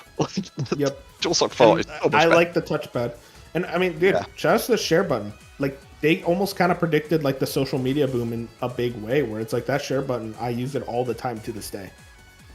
And, like, the last year of the PS4's life, like, where it got, like, Final Fantasy VII Remake, Dreams, Last of Us 2, Ghost of Tsushima. Yeah. 2020 was one of the best PlayStation years ever, and it was just, like, all in the last few months of the PS4's life. It was so strong. Insane. It's I'm- I love this thing to death. I think I have enough, like, issues with the vibes around Sony at this time, where they were going downhill, that I would put it, like, high A, but I'm okay with bottom of S. Bottom of S. I mean, I'd put it above PS1 personally. Would you? Oh. I mean, listen, Oh. listen, Jack. If you want me to be honest, I'd put PS3 above PS4. Like, I know I'm not going to win that battle. I personally put PS4 above PS1. I think there's a stronger lineup of games on PS4. Especially Even with third stuff party like based. Metal Gear, Castlevania, Oh, you're using Konami- my games against me. Oh, okay. I'm pulling the Konami card because I know you didn't get much on PS4. Yeah, god damn, you got me there. I mean, if you had to choose between Metal Gear Solid 1 or Metal Gear Survive, which would you pick? Easy. Hey, easy. Metal Gear Solid 5 was on PS4. You don't get to pull that card on me. Metal I Gear like the MGS. missions. MGS5, I would say, is probably better than MGS1. Really? I've never heard that before. Um, That's interesting. yeah, I don't know. Gameplay wise, MGS5 is better, but Yeah, I story-wise, heard that. MGS1 is. Yeah, no It's not an Castlevania. MGS debate though. Yeah, no Castlevania. Yeah, you don't get to Like- pull the Konami card on me. That's fucked up. Okay, I'll pull. I was gonna pull the Capcom card, but Capcom. This is where Capcom's restarted, like towards the end of this. Yeah, generation. RE2 remake, RE7, 7. Okami Monster Hunter HD World. with the real Hey, Capcom. Hey, listen, Jack. If we put PlayStation 4 in S tier, that means two different consoles that play Okami are in S tier. That is true, which is why we No, should move that means Wii we to should put S Wii. tier so we can- Yeah, we should do that. Yeah. I mean, listen, oh, I feel this is the one I can't budge on. I feel like PlayStation 4 has to go above PlayStation 1. okay, that's fine. I disagree, but I'm okay with it. I mean, listen, this whole list, I think we disagree with a lot of the placements, but I feel like our collective working together Yeah. is allowing this to make it look somewhat reasonable. You know what's bothering me the most? The not enough experience thing being so like, man, maybe I am a fraud. I honestly, though, Jack, I don't think anyone's going to judge you. It's like, oh, what, you haven't played the Vectrix? Yes, I think people will judge me. That's true. I kind of judge you, honestly. Let's talk about the PlayStation Vita. This feels like the most potential man console of all time. Where it's like the potential is there, but Sony fucked it up. They didn't release enough exclusives. The proprietary memory cards were stupid. And there was just a lot of dumb things like the back touchpad for some reason. But like the hardware's really good. Indies were really popping on this thing. To me, I'd put it probably right next to PSP. But I'm curious how you think. Maybe below PSP. Yeah, this is similar to the PSP, but like the opposite problems. Like I said earlier, like if you had a console with the lineup of the PSP, but the hardware of the Vita, it would be one of the best handhelds ever made. Of course, yeah. But It just feels like they gave up on it so quick. But it's like Yeah. the early stuff was like Persona 4 Golden Abyss. Like, there's some cool shit on PS Vita. yeah, Gravity Rush, the A lot of collection. yeah, there were some good collections. This is tough. I don't love the Vita as much as a lot of people, I think, just Yeah, me because neither. like it was kind of carried by its digital store, and to the point where when they tried closing it, 6 years ago, they were so bullied so loudly that it's still. Yeah, I mean, to be staying. fair, I think that was more for PS3. But definitely a I lot think of it was more games. Vita because indies were still releasing on Vita. That's a good point. It is funny. Those stores are still up. They got The bullied weird- so loudly. The Wii at 360 stores were shut down a long time ago. Yeah, that really makes me laugh, and it's just like hell yeah, let's just bully everyone. Honestly, Jack, if you want my real opinion, I put this below Wii U. yeah, I think the Wii U has a better lineup. Yeah. It's a sad state of affairs, but I think it does. There are hardcore PS Vita fans, but I always say it's like, guys, like, name like 5 great PS Vita games that aren't on the digital storefront, aren't like the indie games. And they're like, oh, like just as a like AAA device, it's like, of course the 3DS was better. That just shits on the Vita. I mean, us two are obviously biased because we're like handhelds, or like we'd rather play a home console any day. Yeah. But I mean, though, in that era, Jack, I was more of a handheld gamer. I loved my 3DS. I mean, I'd rather play the Xbox One than the Vita. Don't have to tell me twice. One kind of. I think the Xbox One is more damaging. Yeah. It's more damaging, so I think you have to put it above. I was fully willing to, though.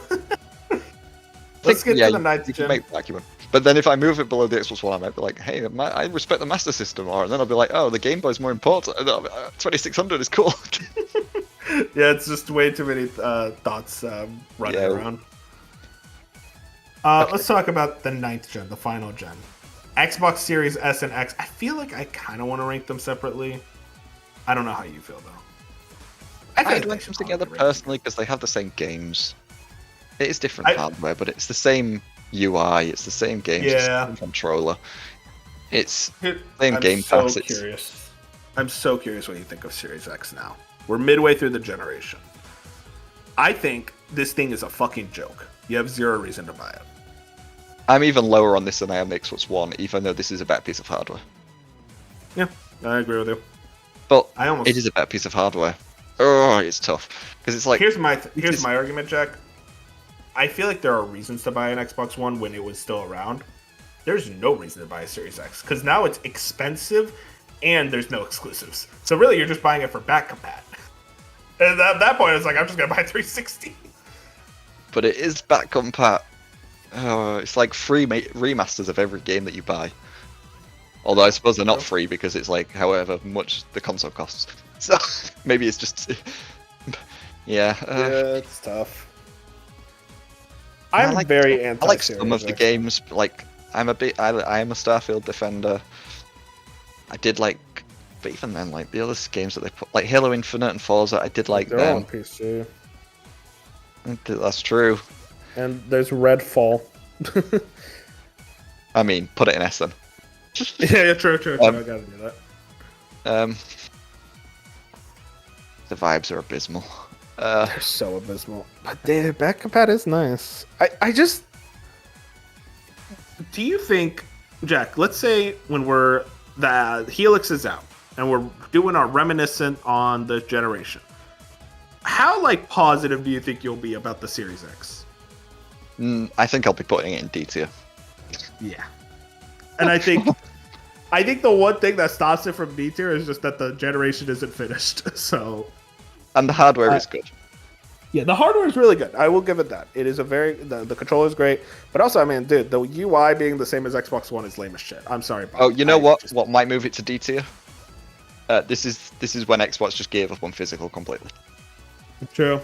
I mean, that's another thing. It's just, I don't know. I think I can buy physical 3DO games. I can't buy physical Xbox Series. I mean, that's a tough comparison. Yeah, you're right. I think I think the fact that the hardware is still really good and it does run games really well. There's some great third-party stuff that runs great on Series X. I think it puts it above these guys. Just barely, though. I think it's hard for a modern console to be worse than the Master System. How would you fit? There's reasons to buy a Master System, though. Like you said, there's no reasons to buy an Xbox. I don't know, man. Like the Game Boy, even though it's a crap piece of hardware, the game lineup on that thing is so... but then it's like, what? There's no reason to buy a Game Boy with the Game Boy Color, though. That's true. The Atari 2600 is one of the most important consoles ever made. Listen, as much as I hate the Series X, I don't think we could put it below the Atari 2600. Okay, Me personally, I'm just gonna say I would put it below it, but that's fine. We'll keep it. No, rated. I think it's fine where it is, though. Listen, end of generation. I'm ready to put it in D tier. I think having it right next to Xbox One is better. Is good because like the Xbox One, it's a comparison point. is a worse piece of hardware, but I enjoy playing games on it throughout that generation. The Xbox Series X is a better piece of hardware, but I don't enjoy playing games as much on it. I think the Xbox Series X launching without a new UI, without no new changes, exclusives. no exclusive. The game boxes were exactly the same. The controller was almost exactly the same. They didn't have HD Rumble, and they still don't.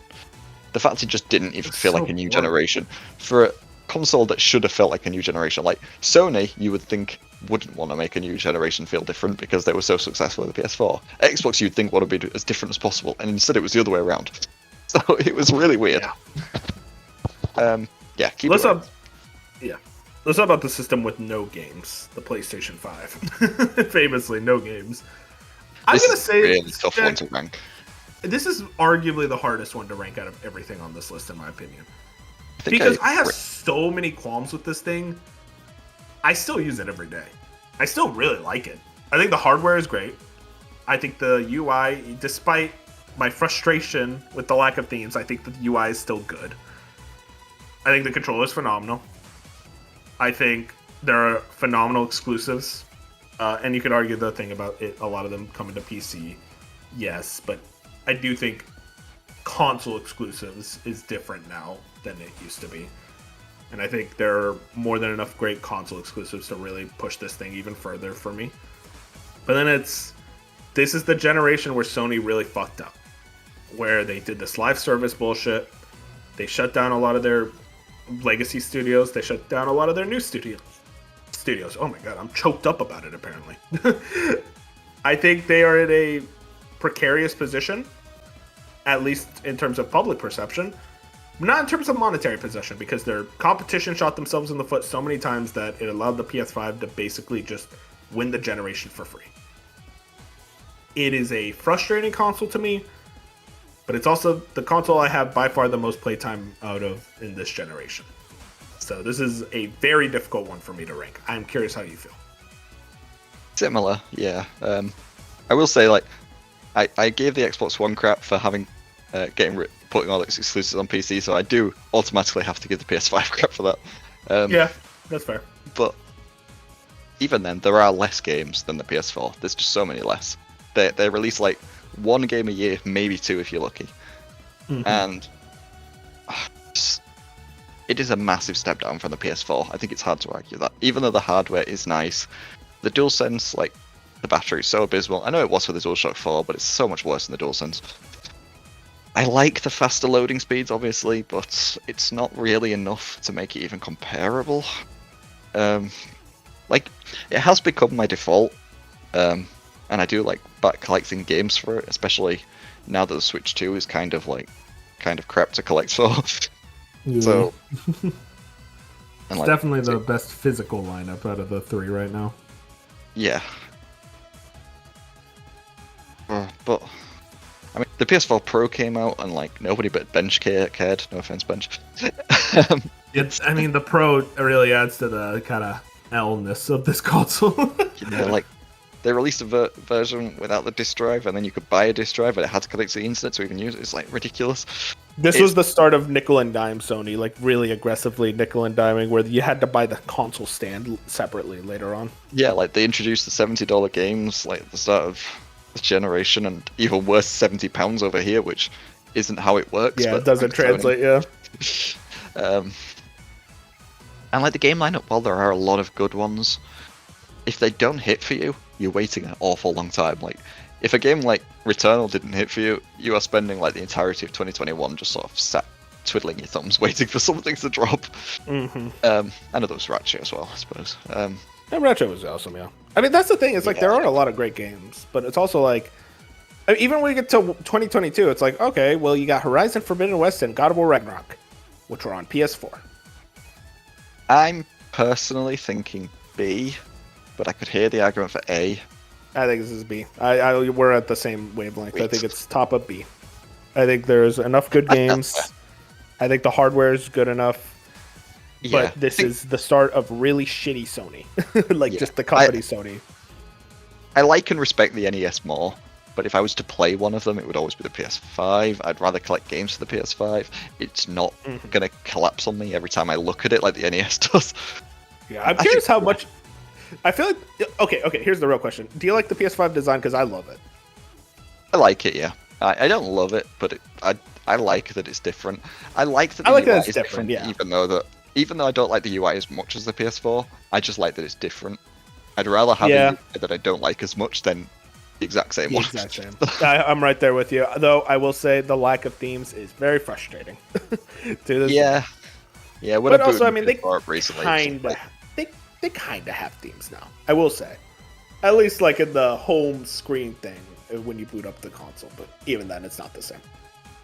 I will say, when I booted my PS4 up recently, I was reminded that you can just hold the hold the home button to turn your console off, and it was just like, oh, we lived in better times. So we agreed not to do the PC stuff, just because I feel like it's so broad, it's kind of hard to rank. I will say, I mean, like a gaming PC, that's top of S tier, so I'll say that. But I mean, we're the not play PC date is gamers. really cool, but I have no experience with it, so Yeah, for sure. I just and love then that it that's like a exists. retro handheld. It feels hard to rank. I mean, it has its own games lineup. It's That's true. It's a retro But also- style, but it's its own exclusives. We don't have I experience. put it on the with list, though. but no experience personally. But that's just me. Okay, I'll put it right there. That's fine. Just so we can acknowledge it exists, and it's really For cool. sure. And now, the Nintendo Switch 2. A year later, I am so curious about this. Not enough experience, actually. There we go. That's fair, actually. F tier, I think. You know, Yeah, after below the game.com. Yeah. there we go. We're finished. The way these YouTube thumbnails, they would put it below game.com, the way YouTubers would talk about it. Here's the thing about the Switch 2. This thing is very frustrating and also great for me. I think the improvements amongst Switch 1 games is there. It's very high quality. I think I really like the hardware. I like how it can output to 4K. I think it is a pretty well future-proof console. I like how there is third-party support. Brother, I need some games. I'm sorry. I hate to be that guy. I need some fucking games. I love Bonanza. I don't like it as much as Odyssey, like some people. Ugh. I don't know what... Jack, I will say, those people that say Bonanza better than Odyssey, we need to get them checked out. There's something I wrong. don't know what they're smoking. But yeah, I love Bonanza. Thought that was an amazing game. Hades 2, technically, that was console exclusive, so I'll shout that out as well. I haven't played Kirby Air Riders yet. It looks cool. Pokemon Legends ZA was a Switch 1 game. Dragon Drive. Switch Welcome Tour. Arguably, you know what I would say, Jack? Nintendo Switch Welcome Tour, I would say, is arguably the worst Nintendo game of all time. I would genuinely make that argument. Dragon Drive is Dragon Drive. From what Mario I've heard, Kart World. Nintendo Switch Welcome Tour has more value than Metroid Prime 4, so I don't know. Oh yeah, you know what? I gotta say that Metro Prime 4 technically a Switch 1 game. That game just kind of is mid as fuck. Most mediocre video game ever made. Mario Kart World is not finished. It got updates, but like you would think they rushed that game out, which I know for a fact they didn't, because it was like 10 years after Mario Kart 8. Pokopia, great game. No, nothing to say against that, even though I'm not into live sims, but I know that's objectively a great game. And Tomodachi Life, which that's also a great game. Nothing to say there. Which one? But it's also like that's two really life big sims in a on row. Switch 2. Yeah, I don't think that's got And a also, Switch. yeah, that Switch 1 game, yeah. But that has a Switch 2 version, so I think that I suppose should count. while we're talking about the Switch 1 games, it is like this is backwards compatible with one of the best gaming libraries. So Yeah, back compat. We did shout out back compat for other consoles, so we should shout it out here, and it also improves a lot of those games. I don't know, man. I think this. Here's what I'm gonna say. I think I'm more negative than you are, honestly. I think you are. I like the hardware, but it's the price of everything. It is the absolute gouging of price. Price. That's a great point. $80 games. The price of the console doesn't bother me. Like, I think for what you're getting, for the hardware, for the specs, I think it's pretty good. Charging 80 for Mario Kart World, I'm still not over that. Charging 70 for even like just smaller games. The whole issue with game key cards, the whole issue with still having code in the box stuff, putting first-party game on a game key card with Pokopia. I don't care who people want to like change how. Oh, well, technically that's the Pokemon Company. It's like, no, that's a Nintendo game. Yeah, they Nintendo still is the publish one it. publishing it. Yes, it's like Pokemon Company publishes it in Japan, Nintendo publishes it worldwide. They could put it on a game card. And also the lack of directs. I'm sorry, I'm gonna shout that out. No direct in September, and we get a partner showcase for February. Dude, you guys released a new console. Act like it. They act like this is still just the Switch 1 continuation. It's like, no, this is a brand new console, and you act like you don't have anything left for it. Yeah, they're charging us so much more for everything, but they're not giving us anything for that money. We're just sort of sat like, this is a messy one. But again, the hardware is good. I think the potential of it is good. Yeah, I'm gonna predict at the end of the generation it will be top of A. I don't know if I'll go that high, but I think it will be A. I mean, it's gonna get a 3D Mario game. It's gonna be. It's gotta be. But is it going to be an Odyssey? Is anything going to be an Odyssey? It's literally the team that did Odyssey. I mean, if anyone could do it. And I mean, Jack also, it's going to get a 3D Zelda game. Yeah, it's also going to get an Ocarina of Time remake, so it might go down to F. Oh my god, this guy's still upset. I mean, listen, I think it is a potential man console. It's just right now. I mean, listen, I hate to say it, I think I would rather play the Wii U. Me too. But I wasn't being gouged. I'm annoyed about the Switch 2 more than I was about the Wii U. I think the fact is that the Switch 2 should be better. And it's not. I don't know, man. I think C does feel fair, doesn't it? B, you think? Like bottom of B? Yeah, because I definitely like the Sega Saturn more. That doesn't annoy me. Even though Panzer Dragoon Saga costs me more than any Switch 2 game does, I'd still rather pay that than pay stupid $80 for Mario Kart. $80 for Mario Kart World. Though also, I mean, the GameCube, you can play GameCube games on Switch 2. That's yeah, you know where you can play GameCube games even better? The GameCube. Yeah, yo, hot. Wait, that's true. I don't know, man. This is like, I bet in a year's time I'm gonna be way more positive because that's the thing. Like the Ocarina of Time remake, the Star Fox game, and there's rumors of Luigi's Mansion and maybe even 3D Mario. I bet in 2 years' time I'm gonna be really positive on this thing. It's just right now, I just think they forgot they released a new console, which is what frustrates me so much. And like you said, the price gouging. It's ridiculous. And a lot of it isn't under their control. I'll fully admit that. Especially when it comes to the US pricing with the tariff bullshit and RAM crisis. That's not under their control. I'm not going to give them crap for that. I'm going to give them crap for Mario Kart World. And Kirby Air Riders being 70. Like, listen, man. It's a cool game, but like I haven't played it yet because it is 70. That's ridiculous for that game. I think I'm just legitimately disappointed with this console. And because of that, it's really hard for me to judge it objectively, even after less than a year. It's so like... I mean, you joked about putting in not enough experience, but like, we almost, even though we spent so many hours on it, so many more than we did it on the Pong console, it's still like... Maybe it isn't enough experience, yeah. I mean... But we have spent so many hours on it. Here's the thing I'll say. I have not really turned on my Switch 2 in a while, and it's because there just isn't much to play on it. And like, I get it, Pokopia is right there, and I really should play it. But I'm also of that mind, Jack, where I don't really want to turn it on. I just don't have the desire to. And I'd even say, I kind of want to play some Wii before I play Switch 2. Yeah. That's tough, man.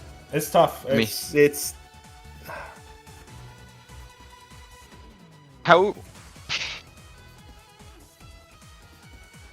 I mean, you mentioned like the Wii U, and I'm kind of like, yeah, I would rather play the Wii U right now.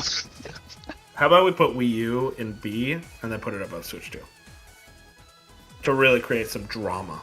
I think that's a bit high for Wii U. I think the Switch 2 could go in C tier. Where it is in this moment, in April 2026, I think C. It just doesn't feel right. I feel like we should at least put it bottom of B. I feel like the only reason we're saying that is because we know it won't age well.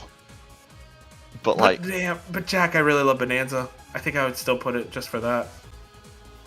And I really, but would you rather play Bonanza or Mario 3D World? I'd rather play 3D World. Dude, that's actually a really hard question. I never even thought about that. I think I'd rather play 3D World, but that just like Mario, that Italian motherfucker is so cool. I don't know. It's most Wii U games than most Switch 2 exclusives at this moment. So, but also it's like that was a whole generation for the Wii U to be able to do that. We're only a year for Switch 2. What if we not put even a year in C, but we put it above the Wii U? How would you feel about that? Yeah, that sounds right. Because then it's like it would be like above Xbox One. It's more comparable, I guess, to that point. I think that's a fair trade-off. It's tough, man. I think B's too generous for the Switch 2. That's all. I just right now. I'm not mad at that. I think it's clear both of us are disappointed in the Switch 2. Yes. I think we expect more, and it's that thing. I was really hardcore defending this thing. I'll fully admit that. I was defending it because I thought that Nintendo was going to release stuff for it. I thought they were going to be more communicative than they currently are, which is not at all. Yeah, I think. Also, real quick correction, I just thought about. I said there was no Direct in September. I meant to say there was no Direct in June. Just a small thing, but otherwise, yeah. Yeah, I think, like you say, in a year it'll probably be like higher up, but in this moment, it just needs like, other than Bonanza, it needs like that game where it's like, if you ignore this, like I don't know what you're doing. You have to play this game no matter what. And like, yeah, Bonanza is an amazing game. I would rather play most of the 3D Marios over it. Yeah. Is that us? I think that's it. Right. Do we want to move anything? Because we did say we'd come back. I mean, I feel like the S tier is the one where it matters the most. So we had a lot of debate about PlayStation 1. I think it stays S tier. Me too. The more that we spoke about it and argued it against the other things in S tier, I think it stays in S. There's a small part of me, Jack, that kind of wants to put 3DS in S, like very bottom of S. Even with like the middle of the life cycle being there's like some bad games. Generic, the latter half of the generation being kind of mediocre. Just I hate being objective. I hate being objective, man. No, but you're right. It should be top of A. Yeah. Is there any that look egregious to you personally? Egregious? No. I am like debating with myself, like, do I think Saturn is B or do I think it's top of C? It didn't get many games over here. It didn't get enough games over here. That's the one that looked weird. It does. I think that's fair. We move that there. Is it above Switch 2 still? I think so. I feel like I can't let that slide. That's the one where I'm like, I don't know, Jack.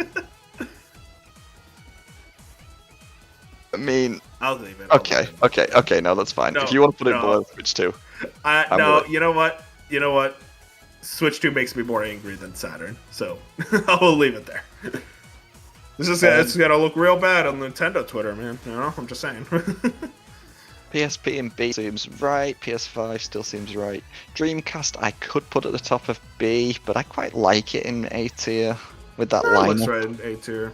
It just didn't last long enough, so it's like, ugh. And again, I don't love the hardware, but I think. GameCube feels kind of low, but it's also like I wouldn't put it above the other things above it. I know you'd put it above the Wii. I kind of think we should put GBA SP a little lower. Really? Okay. Where are you thinking? I'm thinking of below PS3 at least, and honestly, I'd put it below GameCube. I just don't think it had a long enough life cycle, and it doesn't have a Mario game. Can we put it below PS3 but above GameCube? Would you be open to that? Yeah, I'm fine with that. Just because the Pokemon games carry. Yeah, and like the Zelda. Well, even then, Wind Waker's really good on GameCube, but. I mean, I'd personally put GameCube above GBA. I'm curious what. Because Game listen, man. Game Boy Advance GameCube- means a lot to me. I think that's the thing, and I'm just like, Yeah, if you can it means a move lot to me too. I grew up with it too. I'm fine with it about GameCube. I think when you look at the lineup of games, though, like, if I'm talking like Wind Waker versus Minish Cap, that's a very cruel comparison, but I think I would pick Wind Waker. But I'm gonna look at overall, S tier, I think, looks pretty good. yeah, me PlayStation too. 2. We both agree. I mean, PlayStation 2. At our joint tier list is the best console of all time, which that sounds right to me. I mean, if you asked me before we started this, what is the best console of all time, objectively, I would say PS2. Same. So I think There's we did good. I feel like I'd make an argument for a Switch over SNES. I'll say this about Switch. You're gonna hate this. You know You can what? play SNES games on it. You know what? Because this is the slice of gaming list and not just mine and yours, I think if we asked the entire podcast who they wanted higher, they'd all say Switch. Okay. They don't play games before 2014. Okay, so like That's I think those true. people suck. They suck. We But should. on It's just you and me. a level of passion, I think it is fair to say the Switch, like you say, like the highlights of the Switch are so high, higher than even SNES. Yeah, Odyssey, man. Think about it, Odyssey. That's You a know good-ass what? game. I'm gonna let my European bias show here and say because the Super Nintendo didn't get as many games over here as it did over there. Yeah, you guys didn't even get higher. Final Fantasy 4 and 6. Yeah, you're right. No, let's do it. There you go. That's crazy. Did you guys go from Final Fantasy Mystic Quest to 7? Yes. Yeah, That that's is all we so funny. We didn't get a Dragon Quest game until 8 on PS2. Alright, we might have got 4. I think we got 8 first, and then 4. Dragon Quest 8. What the fuck were the other 7? Oh, they didn't even RPGs call about it 8. They skipped the 8. They just called it Dragon Quest: The Journey of the First Cursed King. King or something like that. Yeah, yeah. Journey of the They Cursed just King. they skipped I wanna the play that 8, game. and then when they remade 4 on the DS, they skipped the 4, and same with 5. I think 6 was the first one with the actual number, where they remembered to put the number in. I love the idea of like getting to 6. It's like 6. Were there like a bunch of others I missed? Yeah. But yeah, I think this looks right, Jack. Me too. 64 above 360. 360 above DS. DS above. I think we're PS4. both in agreement that the 64 is too high, but we'd both put it higher anyway. Yeah. This is a compromise thing where we're just like, I could put it above SNES. In my Well, mind, it I really know. shouldn't be that high. I mean, listen. I'm down to put it above SNES if you are. Let's do it. We gotta stop ourselves. I'm so close though. I I'm think, just like, I wait. think the thing that's going to annoy people the most is putting Nintendo 64 above PlayStation. Yeah. And Especially I like understand it. multiple tiers higher, but it's also like I like that 64 more. Even though I love my Metal Gear Solid, I love my Symphony Yeah. of the Night, I love the Listen, Crash you- and Spyros. Listen, but there's a Castlevania game on 64. You can play that instead. you know what, Jack? You don't. I'm on your side here. You gotta, you gotta be careful. I'll switch sides. Castlevania 64 is okay. It's fine. It's not that bad. I do like the idea that if we had done a weird console tier list, like what would be the highest one? Would it be the 3DO? Is 3? Yeah. I mean, do you consider the? I mean, Atari Pong console is pretty weird. It is, but we almost put that out of like respect for it rather than like experience with it. I do love how we put it above a lot of consoles, and it literally plays one game. But was I don't what regret it. Meant to do. It's like it didn't have any negative effects on the industry. It was. It Everything did its that. job. Yeah, it's like it. It had a look. It had a more consistent quality lineup than the 3DO did. And I Of still one game. I love how Atari 7800 is the gatekeeper of D, where it's like this thing sucks, but it has a couple of good games, and it wasn't a outright harm to the industry or the person playing it like these F tier games are. Yeah, Atari 7800 doesn't cause you harm.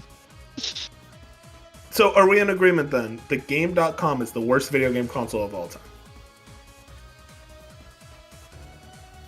I'm struggling Yeah. just because I haven't played it, You know what I so I'm would throw going out based there? on what you've said.